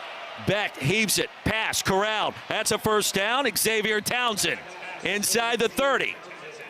We talked about that kind of curl flat zone coverage. Well, there was another curl flat defender there in Logan Wilson, and Rocco Beck places this ball in a perfect position to keep Wilson from making that play. So that was a very savvy move by Rocco Beck, placing that ball a little bit on the inside in order to not run his receiver right into coverage. It's a gain of 17 on 3rd and 7, and the timing of Rocco Beck, the rhythm of this offense starting to take shape.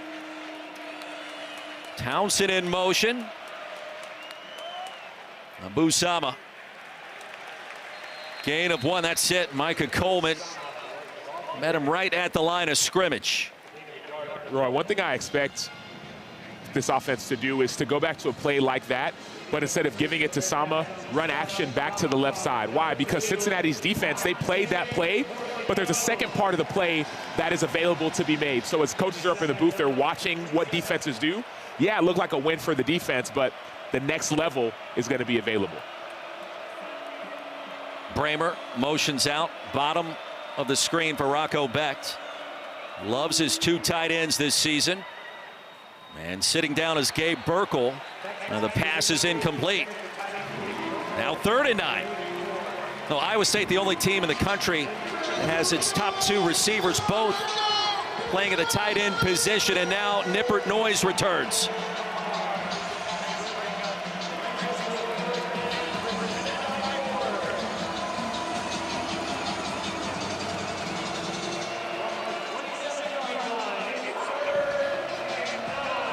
Cyclones have converted twice on 3rd down on this drive.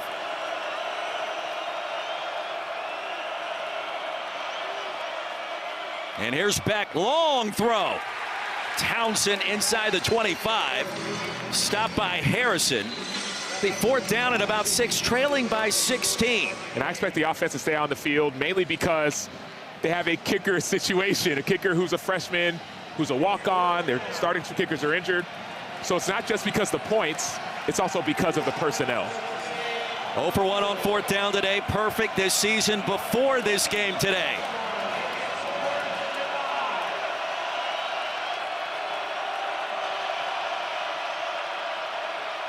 Here's Beck. Contact. There's a penalty flag from the back of the end zone. It comes flying in at the last minute. Chase Sowell on the crosser with Sanks in coverage.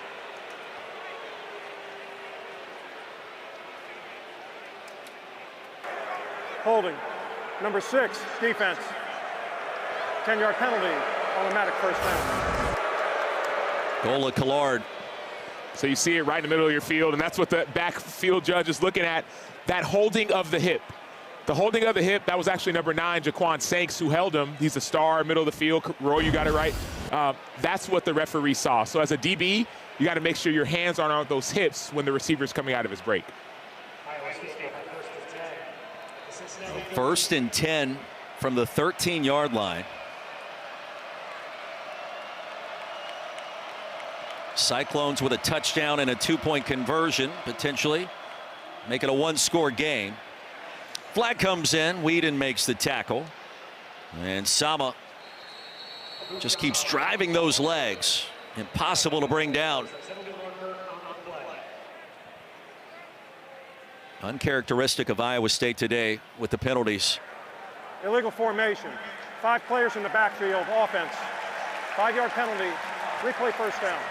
That's their 6th penalty of the game, Roy. A team that's 3rd in college football when it comes to not having penalties, one of the least penalized teams. And now they're hurting themselves. The team that can't afford to hurt themselves is nearly double their average in penalty yards. 1st and 15. So that negates the 8-yard run. Power set, Beck wants to run it. To the original line of scrimmage, 2nd down and 10 coming. I've been impressed, Roy, by the fact that despite the big hits last week and even this week, Rocco Beck seems unfazed, even unchanged. There's no doubt, no hesitation. He's determined to continue to do what he does best, which is find ways to win. Methodical drive to start. The balanced attack, 6 passes, 6 runs. Our offensive play caller, Taylor Mauser. And head coach Matt Campbell. Here's Beck. Dumps it off across the middle, and a big hit at the 11. Jake Golday on Eskelson. Jay Golday is not the guy you want to meet if you're a receiver running across the middle. He's 6'4", 240, physical hit. But I love how Eskelson just hops up. He's like, nope, you didn't hit me, I'm good. Mental game.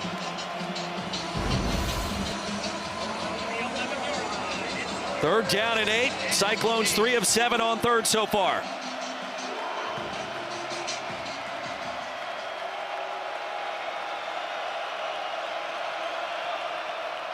Here's Beck, front pylon. Pass is caught. Was he in bounds with possession? Yes. Brett Eskelson into the end zone, and his 2nd touchdown of the year. And the Cyclones, 2 touchdowns on their last 2 possessions. Vic Fangio, who's an NFL defensive coordinator for the Eagles, he says, man, you could have perfect coverage, but even if you have a perfect coverage, a better pass cannot be stopped. I played for Vic in Chicago. I'm like, Coach, what do you do in a situation like that? He's like, sorry, man, like that was a perfect pass. So it doesn't matter how great your coverage is. Sometimes they're just better. Surprise, Iowa State isn't going for the 2-point conversion here. It would make it a 1-score game. Still a lot of time left, obviously, so you throw the book out the window. At least that's what Matt Campbell's thinking about already. 1 2-point conversion today, and Smith, with the point after, slices that Cincinnati advantage down to 9, 31-22.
more sports for one unbeatable price.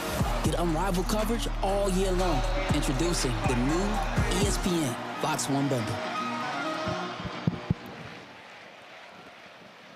Back here at Nippert Stadium, the ensuing kickoff after the Iowa State 7-minute scoring drive. Logan Wilson still on his feet into ISU territory. And the Bearcats in position to respond to back-to-back scoring drives by the Cyclones. This is a field return, so the ball's going to be kicked short and to one side, but they're going to run not to the sideline, but to the field. Great job by Logan Wilson setting up his blockers, and then great job by all the frontline players staying on their blocks and not having a penalty on the return. Second big return by captain Logan Wilson. And a return of 37. Feels like it's been about 2 hours since we've seen Sorsby on the field. And now set up with this kind of field position. Let's see if the Bearcats want to be aggressive.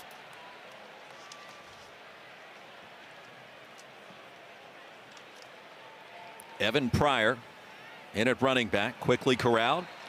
Earlier, Taylor Davis caught up with head coach Scott Satterfield for the Bearcats. Coach, over 200 rushing yards in the first half. What's been working so well for your offense? Yeah, I think just in rhythm right now. Sorsby's playing good, converting first downs, and the running backs are running extremely hard. O-line's playing good. You know, we got a lot more we got to do in the second half for sure, though. Thanks for the time. All right, thank you. Yeah, back to the ground, Taylor. And we continue to see chunks of yardage. Third down and short. We haven't seen a lot of Sorsby run action. This play doesn't specifically look like a quarterback run. Well, Brad Glenn told us this week, third down, red zone, Sorsby and those legs. Pins on the look. Six-man box. We'll run the option. Late pitch. Right decision. The ball's dropped. And it squirts out of the pile. Iowa State thinks that they have it, and they do. Jace Gilbert recovers the fumble.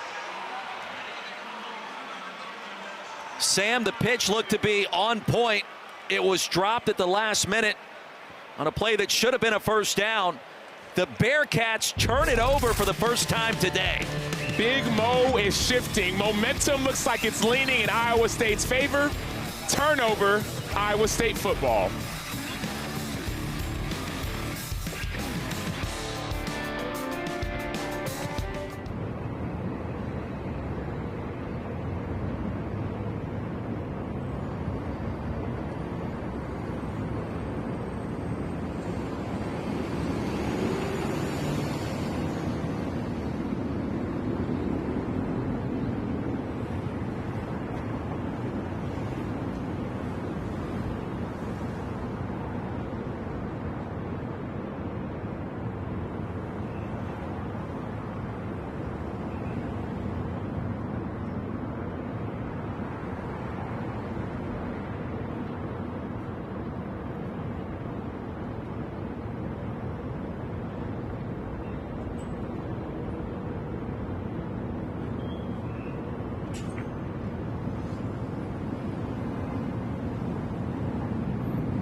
Iowa State with the football down 9. Meanwhile, WWE's incredible partnership with the Big 12. A SmackDown was here in Cincinnati just last night. And the Queen City's own Angelo Dawkins, part of the Street Profits tag team, carrying around the Cincinnati belt, getting a full tour of the new facilities. And we start to think about some personalities that could be wrestlers here. Big Citrus, Dante Corleone, the Godfather. And how about in the secondary for the Bearcats, the Logan of Doom, featuring Logan Wilson and Matthew McDoom, the starting cornerbacks.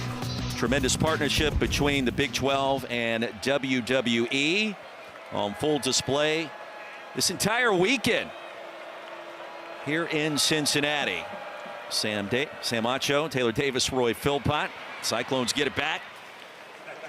And Chase Sowell racing ahead for a first down. Taylor Davis with a special guest.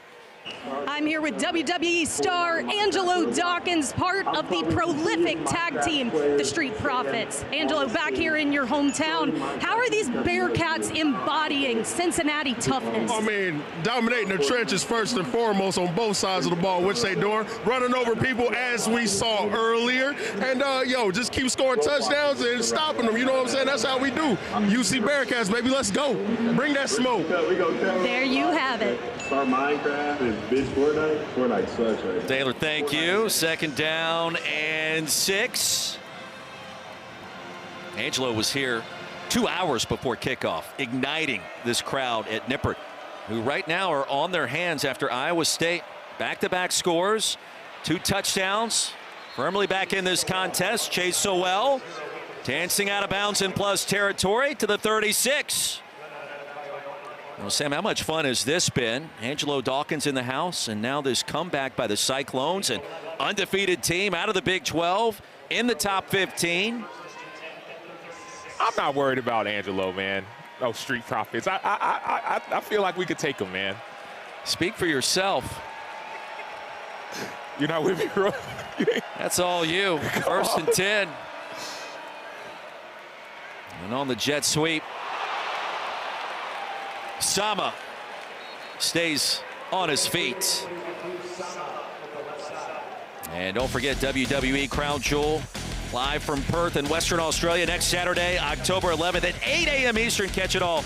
The all-new ESPN app. Corey Rhodes to battle Seth Rollins in a WWE Crown Jewel Championship match next weekend, bright and early here in the States. 2nd and 7. Big drive for Iowa State. Bearcats in search of a stop. It's been a while. Rocco Beck, sidearm delivery and incomplete. Back down to Taylor Davis. Back here with WWE star Angelo Dawkins, part of the Street Profits. Angelo, what can we expect from the WWE Crown Jewel next Saturday in Australia? Oh, it's going to be fireworks. Fireworks from the city, from down under in Perth, Australia. It's going to be off the chain. You got Cody Rhodes taking on Seth Rollins. Champion versus champion. Who's going to walk out as the best of the best? You know what I'm saying? We got Tiffany Stratton versus Stephanie Valkyra. That's going to be off the chain. We got a lot of matches. It's going to be a lot of fireworks, a lot of action. It's going to be a lot of fun. What more could you want? Belts ready. And a free beer as well. Taylor, thank you. The Cyclones would love a completed pass to Ben Bramer, and now it's 4th and 7. Iowa State will go for it again on 4th down.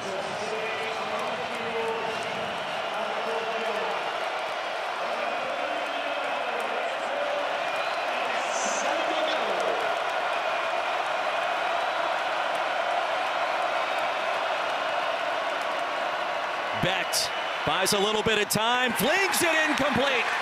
At the 20-yard line, there are no flags on the field. Christian Harrison against Xavier Townsend. Poked it away at the last second. Great coverage by Harrison. We talked about that penalty earlier, trying to keep your hands off the hips. Harrison does an outstanding job staying in coverage, batting the ball away, incompletion, turnover on downs.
9-point lead for the home team, and Carson Willick, what a game, what a day it's been for the junior linebacker for the Cyclones, Sam Acho, as we go Acho mind on his afternoon after this play. Yeah, he's stepped up. Carson Willick has stepped up as a leader. We've talked about some of the losses in leadership on the back end. They've been searching for someone to lead. Willick's done it. Handoff straight ahead. And you want to talk about physicality. He has seen it on both ends of the spectrum this afternoon. Without a doubt, Carson Willick has been Acho mind in one regard of like, hey, I'm going to run over you. But he's like, you know what, I'm going to get you back. Brendan Sorsby, where are you? I will find you, and I will punish you, and I will use my mind, my size, my strength, and my leadership to make you pay. On second down, Sorsby 6 for his last 7, now 7 for 8 to his tight end. And the security blanket, Joe Royer. Ahead to the 39, and a very important third down coming up for both sides. More important question, Roy. We talked about this whole Street Profit situation, and you said you were running from the fight. Are you running from the fight, or are you fighting with me? I'm running from the fight. Oh, my goodness. Lord help us. Cyclones are running towards this Bearcats defense, forcing the turnover on the last Cincinnati possession. 6 in the box. Now 3-man pressure, Sorsby. And the pass incomplete. 3 Cyclones in coverage surrounding Joe Royer. Marcus Neal disrupting the line of sight. And Iowa State gets the stop, Sam. 2 straight stops for Iowa State, whereas in the first half, Cincinnati could not be stopped. You saw Marcus Neal on that play with the near interception. The series before, there was the fumble on the speed option play. Cincinnati needs to get back to running the football. Iowa State still has not been able to stop the run, and so don't get too tricky or fancy. Run the rock. Max Fletcher onto the field. And inside the 1-yard line. And Iowa State claiming that that football was touched closer to the 20. Initial indication is it'll be 1st and 10. From inside the 1, and Daniel James able to stop it dead in its tracks right before the end zone. Max Fletcher, punter from Australia, they consider him a weapon, and he absolutely is. This is the battle in a game of field position. You could not do it better than what Max Fletcher just did. Stanley Klein down there. Special teams for Cincinnati puts Iowa State with its worst starting field position of this game. 60-yard bomb from Max Fletcher, the Arkansas transfer. Power set. And a stacked eye with Beck under center. And he'll push ahead towards the 2, maybe the 3. One thing that you noticed there, just general football knowledge, you saw the hard count. Hut, hut, hut, hut. You do a play like that because you can gain 5 yards very easily, very quickly. But then the second piece you saw was a quarterback sneak, just to get out of the back of the end zone to give your offense room to operate. Officially a gain of just 1 yard, Sam. 2nd and 9. 4 tight ends on the field. And motioning out. The inside give was Bramer. And Sama gets 1 more yard, and that's it. Jonathan Thompson, a tackle.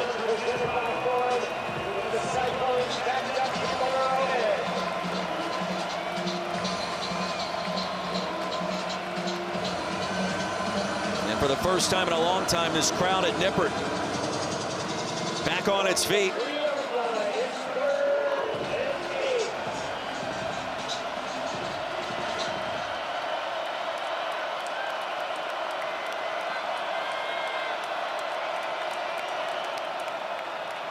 Rocco Beck heaves one long. Double coverage, incomplete. So well at the 34 was upended. And Daniel James and Antoine Peak Jr. are right there beside him. I love the peace in that coverage. You're one-on-one, you're by yourself. Daniel James doesn't hold, doesn't get panicked. He just stays at peace. And then Antoine Peak comes over from his middle field safety position just in case that ball were to be caught. And now what we see is the idea of field position. That's why punting all the way inside the 1 yard line is effective, because the returner's right now lined up inside his own 50-yard line. Well, the 60-yard punt by Fletcher. Perkins. We'll see it bounce at the 45. And be whistled dead there. Don't forget the WNBA Finals Game 2. Las Vegas Aces and Phoenix Mercury. Headed your way tomorrow afternoon, 3 Eastern, noon Pacific on ABC and the all-new ESPN app. WNBA Countdown tips off our coverage at 2 Eastern, 11 a.m. Pacific. Asia Wilson, the MVP. Alyssa Thomas, a couple of missed free throws in Game 1. Part of the difference, but just 1 dime away from a triple-double, and what a battle that will be in Las Vegas. That's another battle going on. Nafisa Collier was calling out some of the management leadership of the WNBA. I said, go ahead, Feast. She, trying to get better opportunities for the players in the W. Best of 7 this year in the finals. Play action for Sorsby. And back to Caleb Goody. Near the original line of scrimmage, Tayshaun James. Had that play sniffed out from the get-go. So we've had, so far in the second half, Cincinnati has stopped themselves the first series. Second series, they got stopped. Third series, now it's looking as if Iowa State is trying to bring a little bit more of that intensity. Brendan Sorsby has been charged with hunting down completions. That's what the offensive coordinator said he'd like him to do, making good decisions. Those will be essential on this drive. Evan Pryor to the 40. Tayshaun James brought him down quickly. Third down for the Bearcats from the Iowa State 40-yard line. And an injured Cyclone player. Quentin Taylor Jr. And you think about what's happening at the cornerback position for Iowa State. No Jeremiah Cooper, no Tez Williams. Both lost for the season with knee injuries, back-to-back weeks. And Taylor is an integral part of what John Haycock wants to accomplish on the back end with that 3-3-5. You're right, Roy. And Trey Bell, number 7, has been a big piece. He replaced Jeremiah Cooper, who got injured earlier in the season. And now with Taylor going down, maybe they'll look to David Coffey, who's been injured earlier in the season. So they're getting more and more thin on the back end, but that's why we talk about you have to have the mentality of, hey, who is the next man up? It's the linebackers a season ago. The cornerbacks this year, Taylor. Well, and guys, it's also adding a little bit to the defensive front. Down here on the sideline, they've been talking about how comfortable they're allowing Brendan Sorsby to be with a depleted secondary. They've been huddled around the iPad counting how many seconds they've allowed him comfortability in the pocket. Sam, you just pointed out putting a little more pressure on Sorsby. This defensive front knows they've got to carry a bit more with the secondary depleted. Third down, 5 yards to go. Bearcats 3 of 7 on third. And Sorsby wants to run it, and he will. Absorbs contact short of the line to gain. And stopped at the 38 by Marcus Neal Jr. Marcus Neal's been all over the field, but hey, we talked about it. 4th down. Offense is staying on the field. I am not so sure about this one. Middle of the field. Haven't had a lot of offense early. And here at the end of the quarter, Bearcats don't have to snap it on 4th and 3. Now the Cyclones are right back in the thick of this one, trailing the entire afternoon, but now by just 9, 15 minutes to go here in Cincinnati.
be Kalen DeBoer's revenge coming up at 3:30.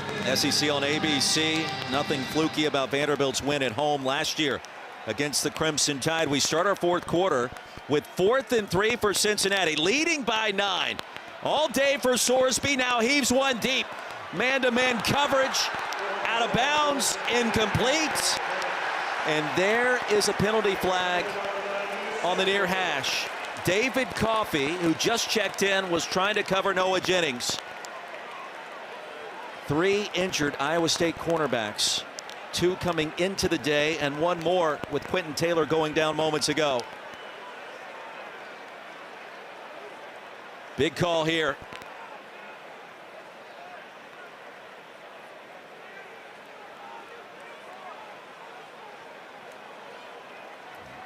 So the ref, field judge, hats off because it was out of bounds. But now they're conferring and discussing if it was PI.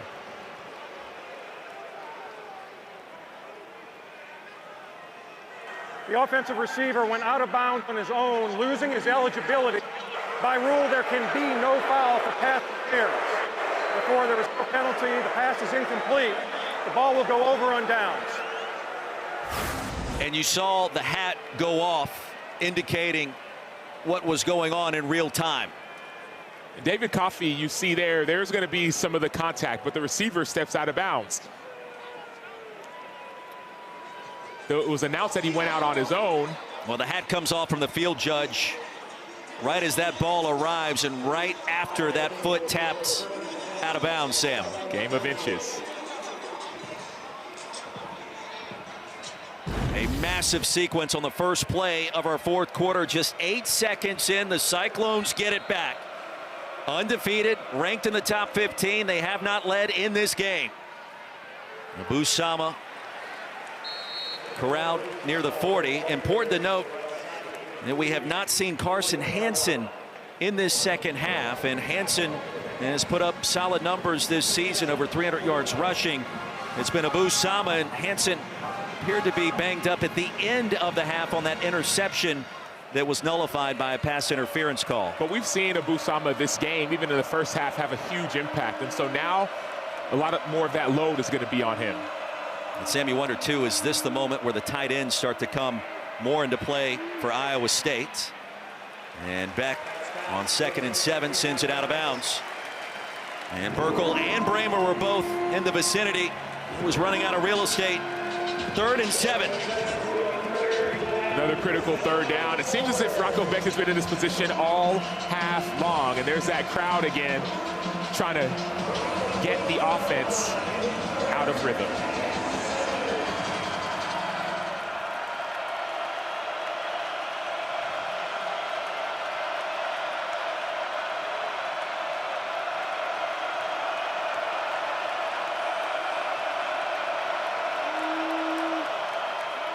Here's Beck retreating off the back foot, incomplete.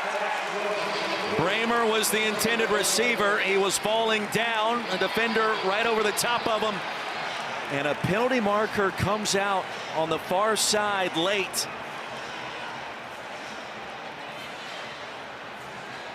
And the Iowa State sideline lost its mind for a moment. After the play was over, unsportsmanlike conduct. The Iowa State head coach. 15-yard penalty. It will be 4th down. The flag came out, Sam, about 30 yards from where the play ended. And Matt Campbell, who we talked about it earlier, rarely loses his composure, is always cool under pressure. Something happened there that set him off in a major way. Well, I think it was the lack of a pass interference call. It looked as if Christian Harrison arrived just a little bit early, but there was no call made. Going to see Rocco Beck floating to his left. Looks like Harrison gets there just a little bit early. Arguable, but I think that's what Campbell was upset about. There you see a head coach receive that kind of penalty. Manny Covey bobbled it for a second. Ends up corralling it with a fair catch at the 31. No, still a 9-point lead and a lot of time left in our fourth quarter in Cincinnati here at Nippert Stadium. Cyclones have been dominant with the time of possession, a third quarter that saw Cincinnati net just 20 total yards. And the Cyclones able to slice that 16-point halftime lead down to 9. And you wonder, deciding not to go for 2 on that lone score in the third quarter. Not a big deal at the time and still not a huge deal now. More than 4 players in the backfield in the kicking team. 5-yard penalty is added on to the end of the play for Cincinnati. And back down to Taylor Davis. Really, like you said, Matt Campbell, not typically a guy that loses his composure. He has showcased some frustration with some of these calls down here on the sideline, but I spoke with him at halftime.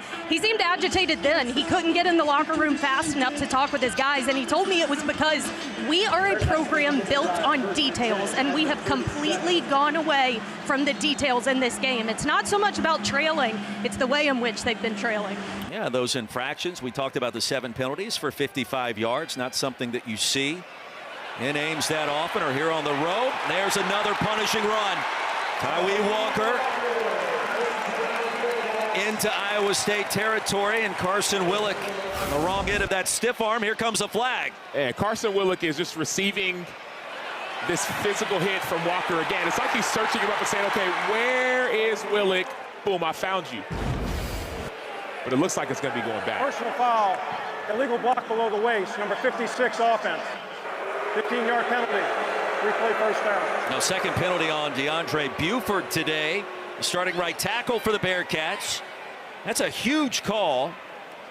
Instead of 1st and 10 in Iowa State territory, ball's going to be shoved back all the way inside the 30. Right in the middle of your screen, you see Buford going low, and that's a few too many yards beyond the line of scrimmage. If you're at the line of scrimmage or behind the line of scrimmage, you can go low. But if you're more than that 1 yard beyond, you will not be able to have a block low like that. Boy, Sam Walker and Pryor haven't skipped any days in the lower leg workouts. And the power that they've shown today. A message delivered to the rest of the Big 12. Caleb Bacon stops Brendan Sorsby. Will be 2nd and long. And I want to see Cincinnati get back to the run game. I understand it. We had a penalty 2nd and long, but you've had so much success in the first half. Second half, you haven't done it as much. RPO on the slant. Another flag. First down Bearcats for now. Caleb Goody.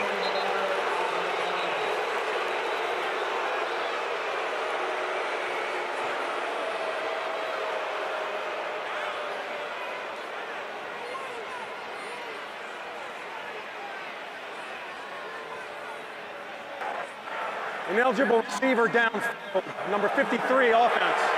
5-yard penalty, replay second down. It's a 3-time team captain, Gavin Gerhardt. So it's an RPO, and what has to happen here is you're not allowed as an offensive lineman to be more than 3 yards behind the line of scrimmage when the ball is released. So Gavin Gerhardt, they're blocking the run. It's a run-pass option. Their job is to block the run. If the ball's going to be passed, you have to throw it quickly. And Gavin Gerhardt gets essentially swam, and so he loses his balance. He's beyond 3 yards. That's a clear ineligible person downfield. Negates a gain of 9. 2nd and 16. 3-man pressure for the Cyclones. Sorsby feeling the heat. 3rd down and 16. I still wonder, Roy, why Cincinnati hasn't just stuck to the run from the beginning of the half. They had over 200 rushing yards in the first half, and they started to get a little bit cute, right? Let's try our speed option. Let's try a little bit of RPO. Just call design stretch plays, outside zone plays that Iowa State hasn't been able to stop. I lean more towards that. Isiaku applied the pressure on Sorsby that time. 3rd down, Sorsby. Boy, it looked like a quarterback draw, and he tricked everybody. Noah Jennings wide open. Inbounds and into the red zone. And you look for the dirty laundry, and there it is.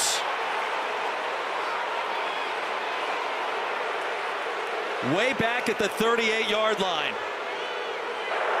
Ineligible receiver downfield, number 77 offense. 5-yard penalty, replay 3rd down. Tarantayo that time. Gavin Gerhardt the previous play. that's what people, I feel like you heard that saying, you can't win for losing. Like, it's like nothing's going right. Taron Tayo, once again, he's too far down the field. This looks like a beautiful play design. Patient, patient, patient, patient, lull the defense to sleep. But if that's going to work, the entire team, all 11, have to be on the same page. Tayo has to know we can't go that far down the field. But I believe that's on Sorsby for holding the ball too long. Instead of a gain of 55 yards, it's 3rd and 21. Fourth quarter that has been filled with mistakes. The Cincinnati Bearcats. And Pryor does what he can all the way back beyond the original line of scrimmage. Tayshaun James shoved him out and down. And the punt team trots on the field for Scott Satterfield. And we saw Max Fletcher just moments ago bomb a 60-yarder inside the 1. And that started to turn away the Iowa State momentum. Xavier Townsend would love to give it back to the Cyclones here.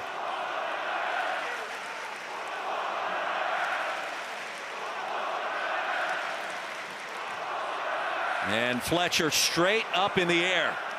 Townsend and his 30 with a fair catch. And here comes another flag. Now we've seen it now on 3 of the last 4 plays.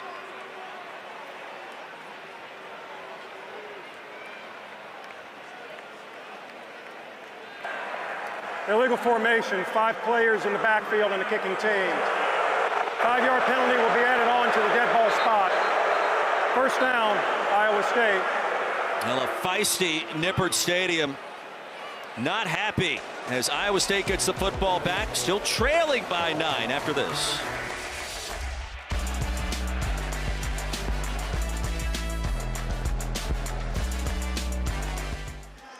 F the refs.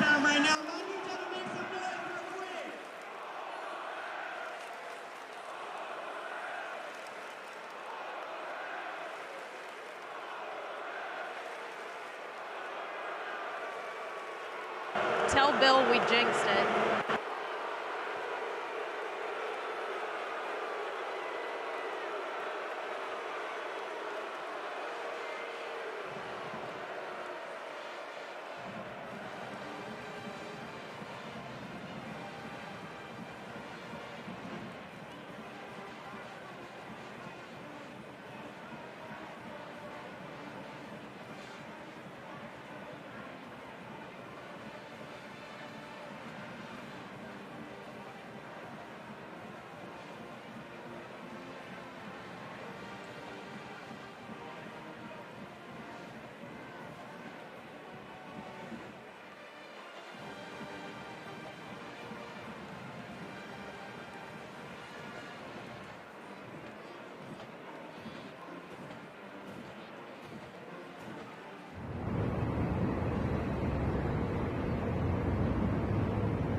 Yes, we will, gentlemen. Thank you. Iowa State football trailing by 9.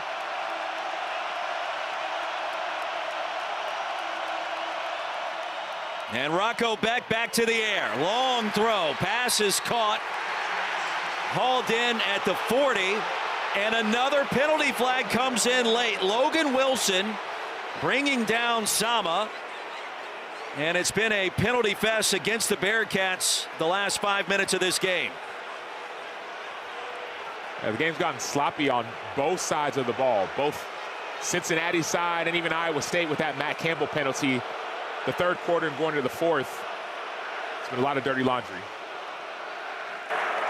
After the play was over, personal foul, unnecessary roughness, defense, 15-yard penalty, first down.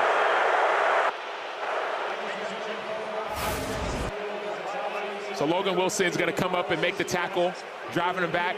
Whistle's blown, play is over. What they didn't like was all that extra. The WWE move. It's a costly mistake, and now Cincinnati, more than 20 minutes of game time have passed since its last points. At one point it was 31-7. 15 in a row on the board for the Cyclones. And to the tight end, Bramer. Stopped by Golday. And in a breaking news release, no penalties on that play. As we take a look at this week's college football rankings, brought to you by Capital One. The big game in the Sunshine State tonight in primetime, Sam, Florida State, Miami, 7:30 Eastern on ABC. Who do you like? I like Miami. I think Carson Beck has been playing outstanding. Florida State, obviously they had a loss last week to Virginia, but for me it was they were too leaky against the run. They gave up too many 4-yard, 5-yard, 7-yard runs. Sama high steps his way to a TFL. Christian Harrison, form tackle, 3rd and long. This is tackle by Harrison. Great job setting the edge by the defense and spilling that ball all the way out to your edge defender. Harrison makes a form tackle, perfection. 3rd and loud.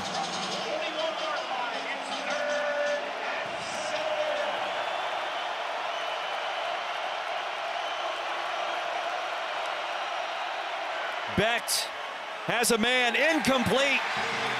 Eskelsen was open. Becht had to thread the needle. 4th and 7.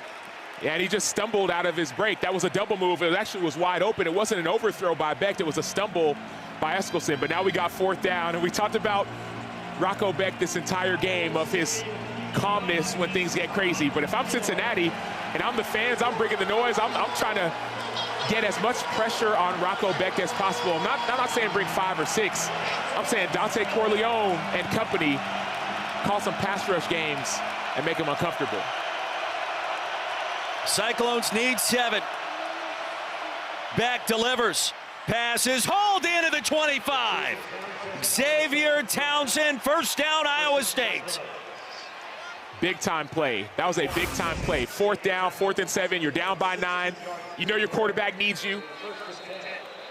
You had an injury earlier in the season. You go and snatch the ball out of the air. Big time play by Xavier Townsend. Well, Townsend, the UCF transfer. Chase Sowell, the injured receiver.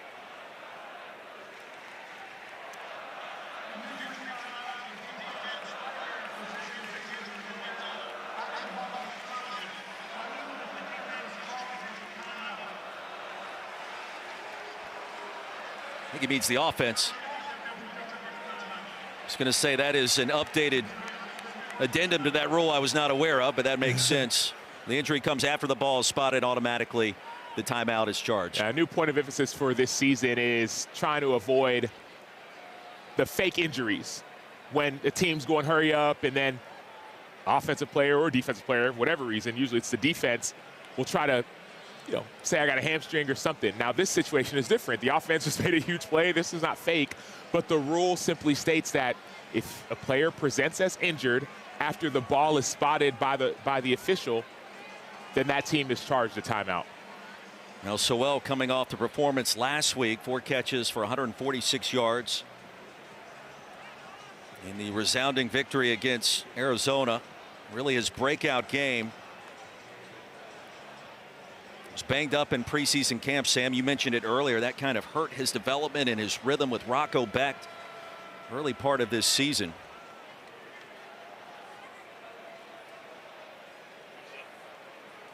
And a good sign to see Sewell up to his feet.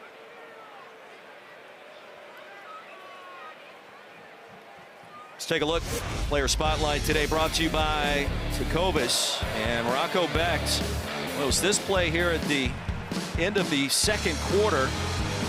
Perhaps midway through, targeting was called. He went into the medical tent. He comes racing out, tried to start to play before he was medically cleared. Then on an untimed down at the end of the second quarter, reaching the end zone, the touchdown pass in the third quarter. The lone points to start this second half by either side. And here comes Rocco Becht in a moment he is built for. Like I would say, was sleepwalking the first, I was going to say first quarter, really first half, to the last 2 minutes, and they woke up almost after that hit. They woke up and the offense started to produce some points.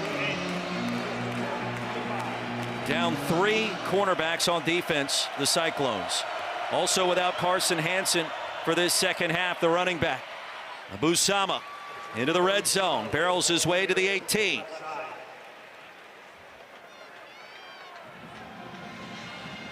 Six-yard gain.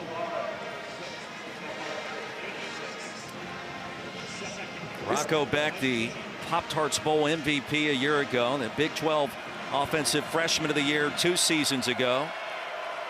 Third year as a starter. Sama bottled up, sent down. Gain maybe half a yard. It'll be third down. Gola Kallard able to chop him down. Well, down 2 scores, even with Chase Smith, the walk-on kicker. You wonder if Matt Campbell is thinking right now, how aggressive do I want to be on fourth down if we get there? This is a position where you're down by 9 and a field goal and a touchdown, if you don't let them score, gives you the lead. So I have no issues if you don't get the first down here and you're Matt Campbell kicking a field goal from inside the 20-yard line. He missed from around this distance earlier. Cyclones 4-12 on third down. They'll give it to Sama. Boy, and he kept his balance to get close to the first down. The initial spot about a half yard short, and it'll be fourth and less than a yard to go. Yeah, and in this situation, you go for it. You got less than a yard left. You got your quarterback, Rocco Becht. It's 11-man football. It's not 10-man football, so the quarterback run can be an option here. But you have confidence in your team if you're Iowa State.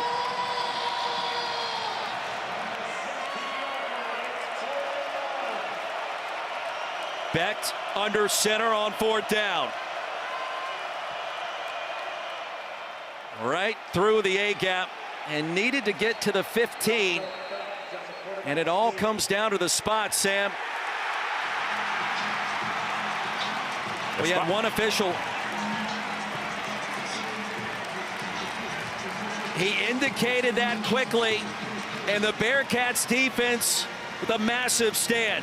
Yeah, that spot looks short. Rocco Becht had a quarterback sneak, and there was a first effort, then there was a second effort, but that spot was not enough. A mass of humanity right over top of the center, including Dante Corleone, the Godfather. And they stuff Rocco Becht. Bearcats football after this.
ESPN College Football is presented by Tums Fast Heartburn Relief, so you can love food back.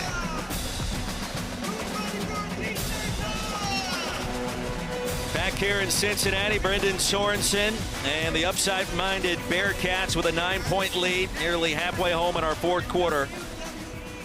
And one of the big stories, the Bearcats defensively forcing 3 turnovers on downs by this Iowa State offense, Sam, that had been perfect on fourth down coming into this game, #1 in the country. And stopping Rocco Beck moments ago, Dante Corleone, injured ankle and all. Hadn't played in a couple of weeks. He's had multiple opportunities to leave this program. A massive nose tackle. And he has stayed the course with Scott Satterfield. And you think about his long-term projections, rest of this season, perhaps in the NFL. Very talented defensive lineman and on full display along with all of his buddies right there at the A-gap awaiting Rocco Beck. Well, the defense has started it for Cincinnati, but the offense needs to finish it. This Cincinnati offense and Brendan Sorsby, they need to commit to the run. First half, 20 rushes, 216 yards. Second half, only 40 yards on 9 rushes. That was the 10th. Stick to the run and get first downs that way. Here comes Walker to the edge. Cut it back against the grain. It'll be 3rd down and around 3 yards to go. Big Citrus, Dominique Orange brought him down to the turf after a 4-yard pickup, and here we go. And even in this situation, Roy, I think you can run the ball. You think, okay, 3rd and 3, 3rd and 4, usually it's a passing situation, but there's 2 things at play. Number 1, the clock. You want that clock to keep on ticking. Iowa State needs 2 scores. Number 2, you've been able to be effective with the ball on the ground, not necessarily through the air. So I lean with run, even if it's quarterback power like we've seen a few times, or it's an outside zone or even an inside zone. I lean away from speed option. We saw that fumble last time. Bearcats just those 6 passing yards in this second half for Brendan Sorsby. And instead of 3rd and 3. False start, number 74, offense. 5-yard penalty, still 3rd down. 3rd down and 8. Joe Cotton, South Dakota transfer, costs his team, and penalties have been the big issue on these last 2 possessions. 7 penalties, 60 yards against Cincinnati in this second half alone. How do things like this happen? When you have a lead, maybe you're trying to play a little bit too tense. The leaders need to step up and say, hey guys, calm down, we're good, do your job, stop getting in your own way. Bearcats in search of that one big play. Trying to melt this clock down. Sorsby wants it now. Has a man and is hauled in. Caleb Goody racing to the end zone. 82 yards. What a moment at Nippert.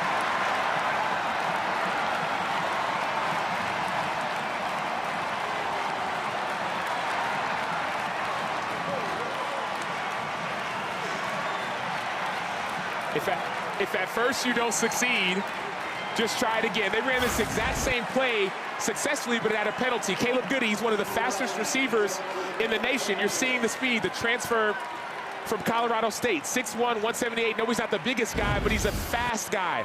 So you see that speed on full display without the penalty and with the points. Big play, Brendan gets it done. Caleb Goody's got the speed. They wanted more of that speed transferred into this receiver room. Caleb Goody, nobody's catching him.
energized Nippert Stadium. Bearcats leading 38-22. An electric sideline after that last explosive play. But guys, they've really brought the energy the entirety of this game. Quarterback Brendan Sorsby told me how much confidence this team took away from the win over Kansas. Backs against the wall, 1:45 to go, and they came up with the clutch plays. He said last year we hoped we would be in games like this.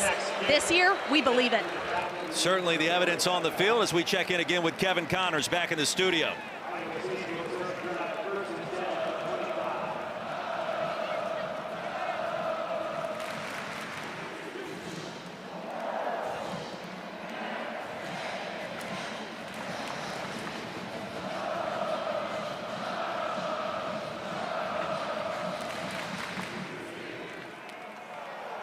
Gators defensively match up fairly well. Curious to see how Arch does. Miller Moss learning on the fly that Jeff Brom offense. The comeback last week at Pittsburgh. Iowa State gets the football back. And a first down has the Cyclones in business to start. Eskelsen moved the chains on the first play of this next drive. And still plenty of time, Sam, and 2 timeouts plus the 2-minute timeout at the disposal of the Cyclones. Plenty of time, but not that much time. You need to be in 2-minute mode, meaning hurry up offense. No huddling. Get to the line of scrimmage after you get first downs. Becht, dangerous pass.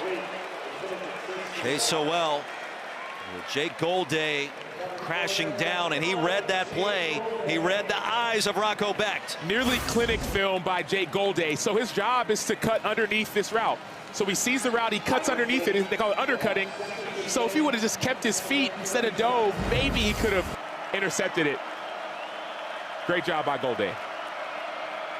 Undefeated Iowa State on the ropes on the road. Becht delivers across the 40. It'll be 3rd down. McDoom with the tackle on Eskelsen. 5-yard gain. Roy, the Cincinnati defense is starting to jump some of these short routes. Second half, it's been a lot of short routes from Iowa State.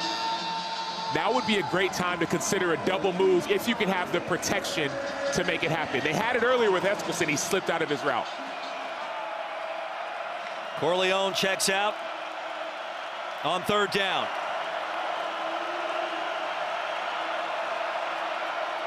Pressure off the edge. Rocco Becht. Oh, he was open, and he had real estate.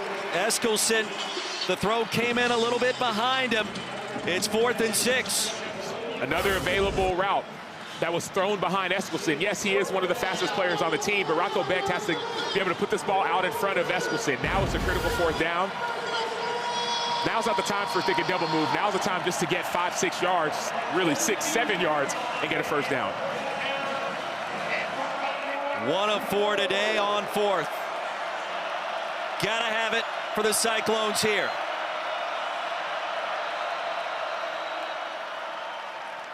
And Cincinnati with the timeout.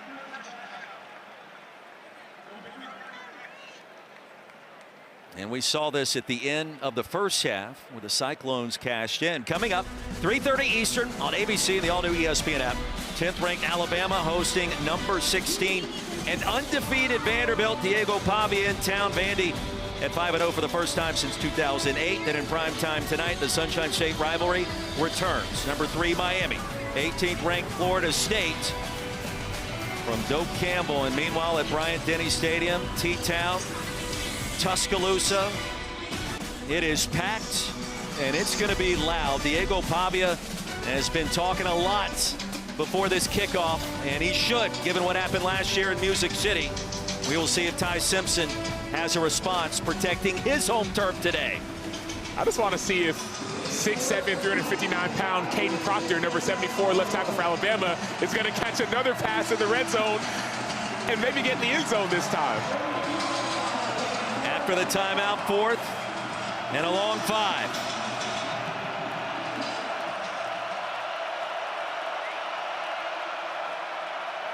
Becht, heave one deep, got a man, and it's hauled in at the 26. Chase Sowell.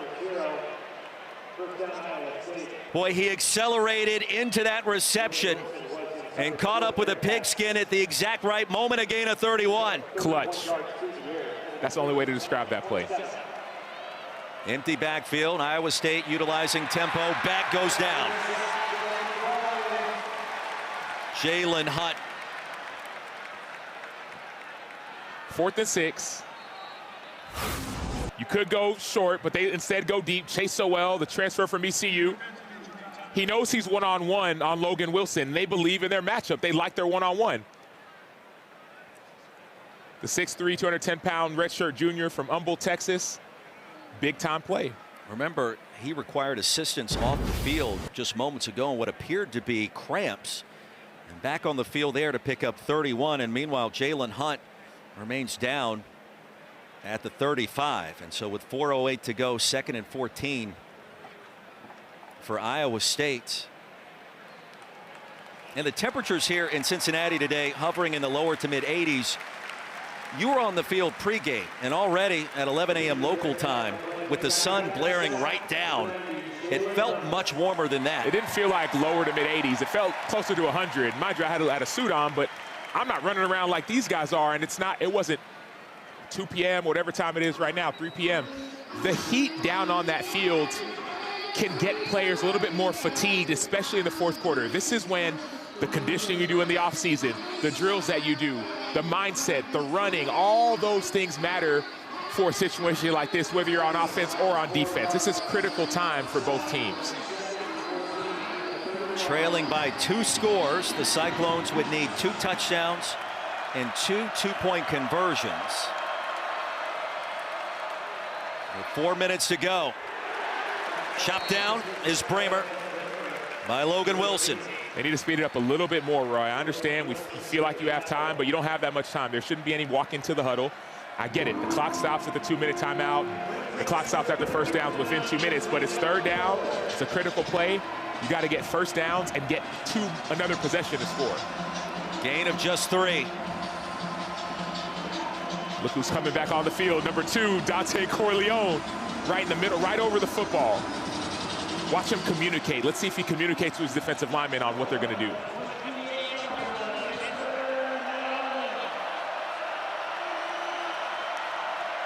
From the 28. Broken up, Logan Wilson. Gabe Burkle had a step until he didn't, and Logan Wilson has something to say about it. Great play by Logan Wilson. He transferred from North Texas. He was a captain there. He's a captain here. He's a leader on the football team, the heartbeat of the team. That play was great, but that play means nothing if you don't make this play if you're Cincinnati. Same goes for Rocco Becht. You erase it. You didn't make it. Now it's 4th down. Iowa State, a team that went across the pond to win its first game of the year way back at the end of August against Kansas State in Dublin, Ireland.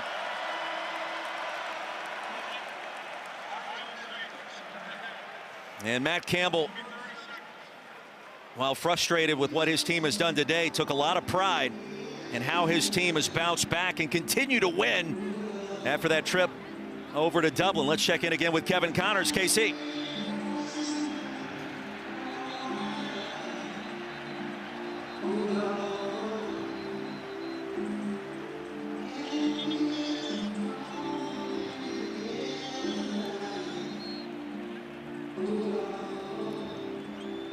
Great scene in Derby City in Virginia, coming off one of the more impressive wins in college football this season, upsetting Florida State last Friday night in overtime. Now 4th and 11. Cyclones again have to have it, Sam. And if I'm Iowa State, I'm going back to my matchups, whether it's Chase Sowell or Eskelson on the outside. The corners on the outside for Cincinnati are both 5'9", so height-wise, you like that matchup.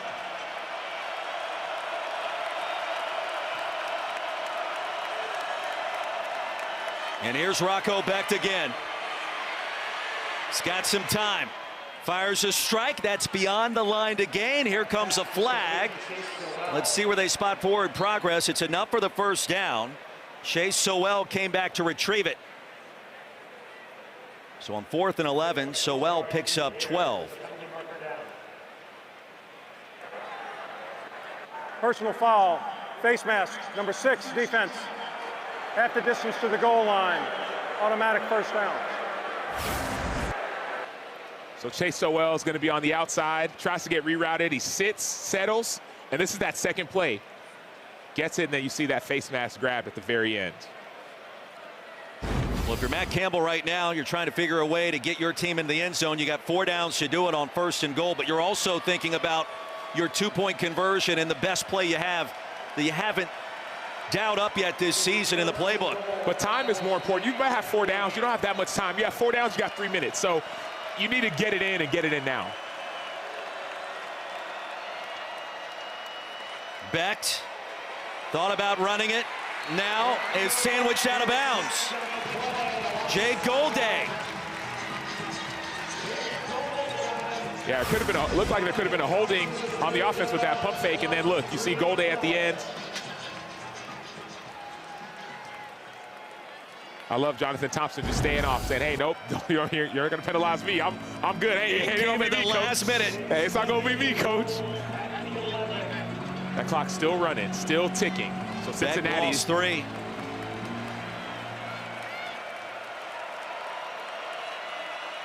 Now on 2nd and goal, Rocco Becht back of the end zone looking for his tight end Bramer. 3rd down. Antoine Peak Jr. When we think about the great job his dad did in this city for so many years. And was right there on top, the massive 6'7" tight end, Ben Bramer.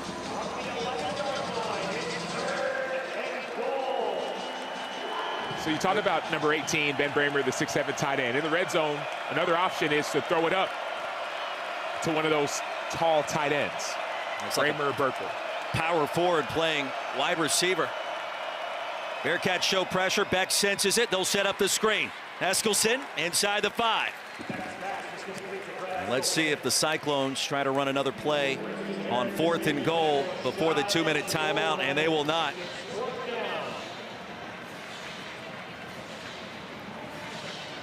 Fourth and goal from the 3.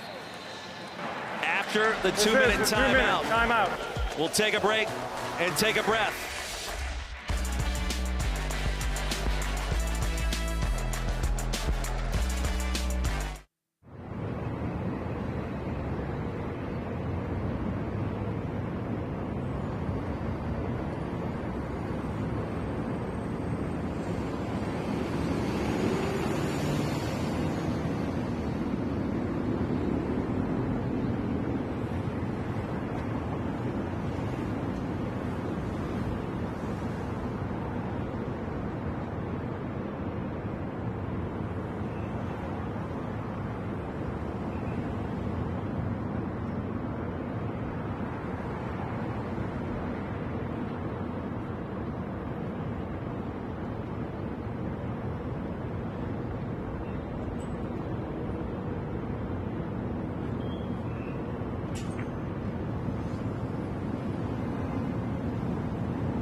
Kevin, we cannot wait. 4th down and goal for the Cyclones. Still hanging on, but it's now or never. From the 3. Here's Rocco Becht. Wants to throw it. Got his man. It's Chase Sowell. And the touchdown for Iowa State. So the plot thickens. Cyclones with 1 timeout remaining. They'll have to go for 2 here, Sam. I love that route by Sowell. I love the fact that they're going back to a matchup in which they believe. But now we got a critical play. Ball's not at the 3-yard line. It's at the, ball's at the 3-yard line. I still think, do you use Rocco Becht's legs? Or do you go back to that matchup that you like with Sowell versus number 7, McDoom? A conversion here. Cyclones definitely going with the onside kick with only 1 timeout remaining. Empty backfield for Becht. He'll flow one up for his tight end, Bramer. And he caught it. A 1-possession game, Ben Bramer. The 2-point conversion, and here we are at 38-30. So starting with the touchdown, Rocco Becht to Chase Sowell. He likes his matchup. They call it a whip route. You go inside, you come back outside. Beautifully placed ball. And then you go to your trusted tight end, Ben Bramer. How tall is he? About 6'7". Get him the rock. I see what you did there. And he is 6'7". More importantly, the 1-possession game and an onside kick coming, considering the Cyclones have just the 1 Number timeout. 11 for Cincinnati is now wearing 42. Number 11 is now 42. And we remind you, coming up tomorrow on Sunday NFL Countdown, before a must-win game for the Ravens, having Adam Schefter, the latest on the Ravens playing without Lamar Jackson, or quarterback, plus all access, the NFL's rushing leader, Jonathan Taylor, and Randy's best catches of the week, of course, and You Got Moss. Sunday NFL Countdown tomorrow at 10 a.m. Eastern on ESPN. After the touchdown and the 2-point conversion, Chase Smith on the field, the walk-on kicker for the Cyclones, and an onside kick on the way. Remember, you have a new kicker situation. The Bearcats wanted to take a look at that formation. How nerve-wracking is it to be on the hands team in a moment like this, knowing you got something coming at you, a fastball at 100 miles an hour that you got to try to catch cleanly? It is nerve-wracking, but the coaches put their most trusted people on the front line. I was on the front line every now and again. You know, we recovered a couple of them.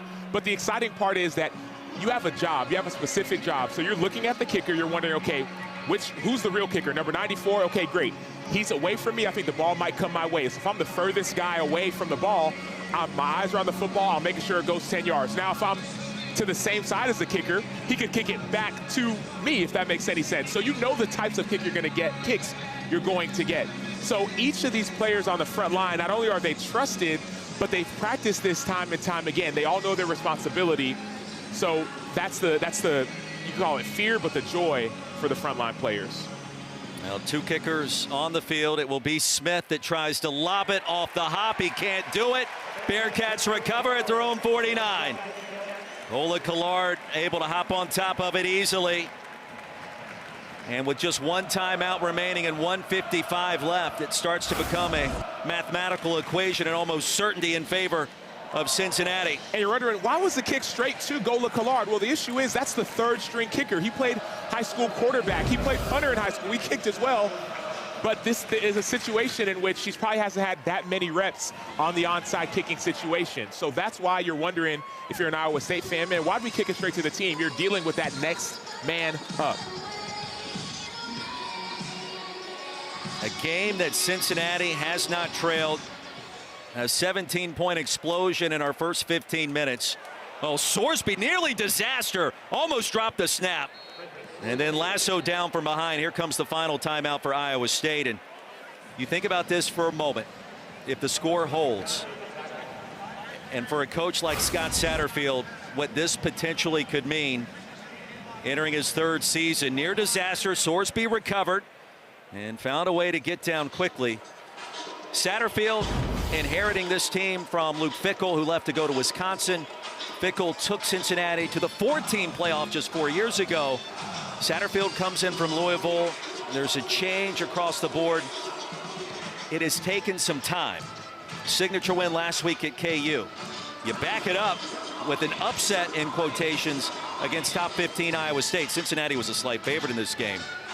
It would be enormous for the confidence, the direction that this program could be trending. And the culture as well, not just the direction or the confidence. This team has been trying to build a culture for years, even with Nico Palizzetti, who's their strength coach, who was from Ohio State, won championships there. They're trying to build something, and wins like this, if it holds, that's a culture builder. Now Sorsby will try to buy as much time as he can and kneels down. That play clock resets now at 40. So the next snap coming on 3rd down and long will be right near a minute to play. Cyclones cannot stop the clock. Sorsby's going to try to do the best he can. If two things, either one, Cincinnati will call a timeout right with 1 second left, or after that, when that ball is snapped, he's going to try and take as long as he can before he takes that knee. We saw an interesting scenario just a week ago with Indiana and Fernando Mendoza trying to protect a late lead and retreating some 40 yards as time expired into his own end zone for his safety. And the game ended. Indiana won, but it was 20-15. It was one way to do it, and so now the Bearcats will utilize their final timeout. You take a look at their upcoming schedule, and you want to say anything's manageable in the Big 12, but you look at UCF. Oklahoma State's already made a coaching change. Baylor has been explosive but has struggled at times, and then at Utah and Arizona, it's manageable for Cincinnati fans coming up. But the next part you have to think about is, how do you manage the expectations? If you are a team that Cincinnati, you win this game, you beat a top team in the Big 12, now all of a sudden you're no longer the hunter, you may become more like the hunted. So your mindset and the leadership has to continue, and you cannot let your foot off of the gas. Sure, you celebrate, sure, it's a good win, but if you want to be consistently good, you have to be able to win this game and then respond next week. Well, they're supposed to have a 30-minute waiting period before fans can get on the field here. That student section at Nippert at full capacity starting about an hour before kickoff today. They are ready to explode. And they'll hand it off. Tawee Walker making sure he's protecting the football. And Cincinnati should be charged with its punt team executing a play of some kind. Around 20 seconds to go here at the end of the game. And the two keys are this. If you're the return team, of course they could try to block it, but get a clean catch. Point blank period. Don't let that ball bounce in the ground. If that ball bounces in the ground, those are seconds that are wasted. On the other side, if you're the punt team and the returner for whatever reason decides not to return it, maybe it's too far away from him, do not touch the rock. Let as many seconds possible, let those seconds run off of the clock. Bearcats will take that 5-yard delay of game. And now Iowa State in search of a miracle. No, they checked it. They checked. Xavier Townsend was back deep to receive the punt. They got Cyclones are going to try to block it.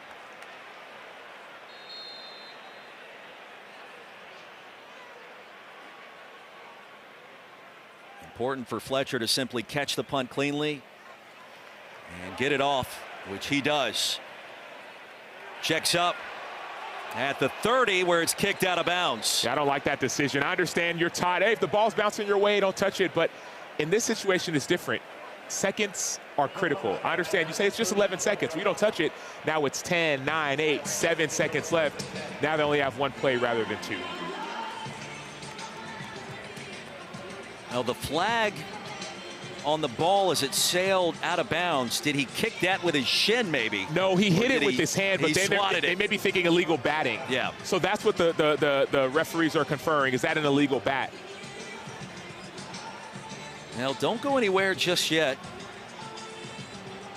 I mean, this has been the nature of this game today. The penalties, the start and stop nature, with really both sides giving yardage away at times. Almost a microcosm of 4 quarters here in the Big 12 today.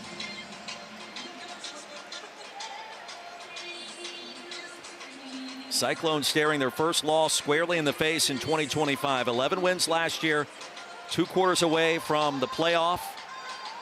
Participating in that Big 12 championship game against Arizona State. It didn't work out. And a loss does not destroy those hopes of reaching the ultimate destination. Look at all those DBs, Roy. They're all 25, 30 yards back. So what I expect for Iowa State is to try and get 25 or probably 15 to 20 yards, and then there'd be that Hail Mary opportunity. The whole field is open for Rocco Becht. Get a first down, spike it, then run the Hail Mary. They don't have to get out of bounds on this play. Both teams out of timeouts. We'll get you to Virginia and Louisville. Big matchup in the ACC as soon as we're done here. The legal bat of the kick on the kicking team. It's a 10-yard penalty from the dead ball spot. The ball went out of bounds at the 25. The ball will be enforced 10 yards to the 35. First down, Iowa State. 11 seconds to work with, and you hit the nail on the head. A chance to try to get towards midfield, and then you heave it however you can into the end zone from there. All eyes for the defensive backs are going to be, yes, watching the quarterback, but they need to be on their men. If it's man-to-man, you play this kind of blanket coverage.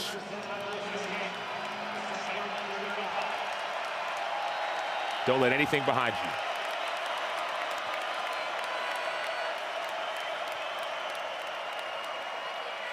And here's Beck going underneath. Bramer unable to catch up to it. 6 seconds to go. Now things start to change. Now you start thinking, okay, do you have time to spike it? Maybe not. Do you have time to try and get out of bounds? Maybe not. So now is when you start thinking about those hook and lateral plays if you want to try and get first downs. Maybe you have enough time to get out of bounds. I don't think it'd be hard to try and get a first down and spike the ball. One more time for Rocco Becht and Iowa State. Short completion, Burkle will pitch it back to Sowell. They'll send it around the horn as best as they can. And then out of bounds is Bramer. And that will do it. They're storming the field at Nippert. Iowa State goes down for the first time, 38-30.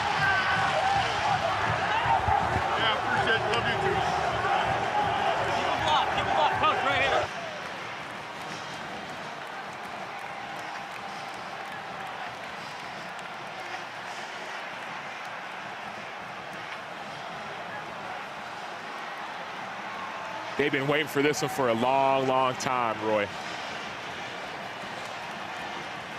Highest ranked win at home since way back in 2006 against 8th ranked Rutgers. A different era, but what a start in 2025 for Scott Satterfield and the Cincinnati Bearcats. 38-30, our final score. For Sam Acho, Taylor Davis, I'm Roy Philpott. Coming up right now, Virginia and Louisville in the ACC.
the nation?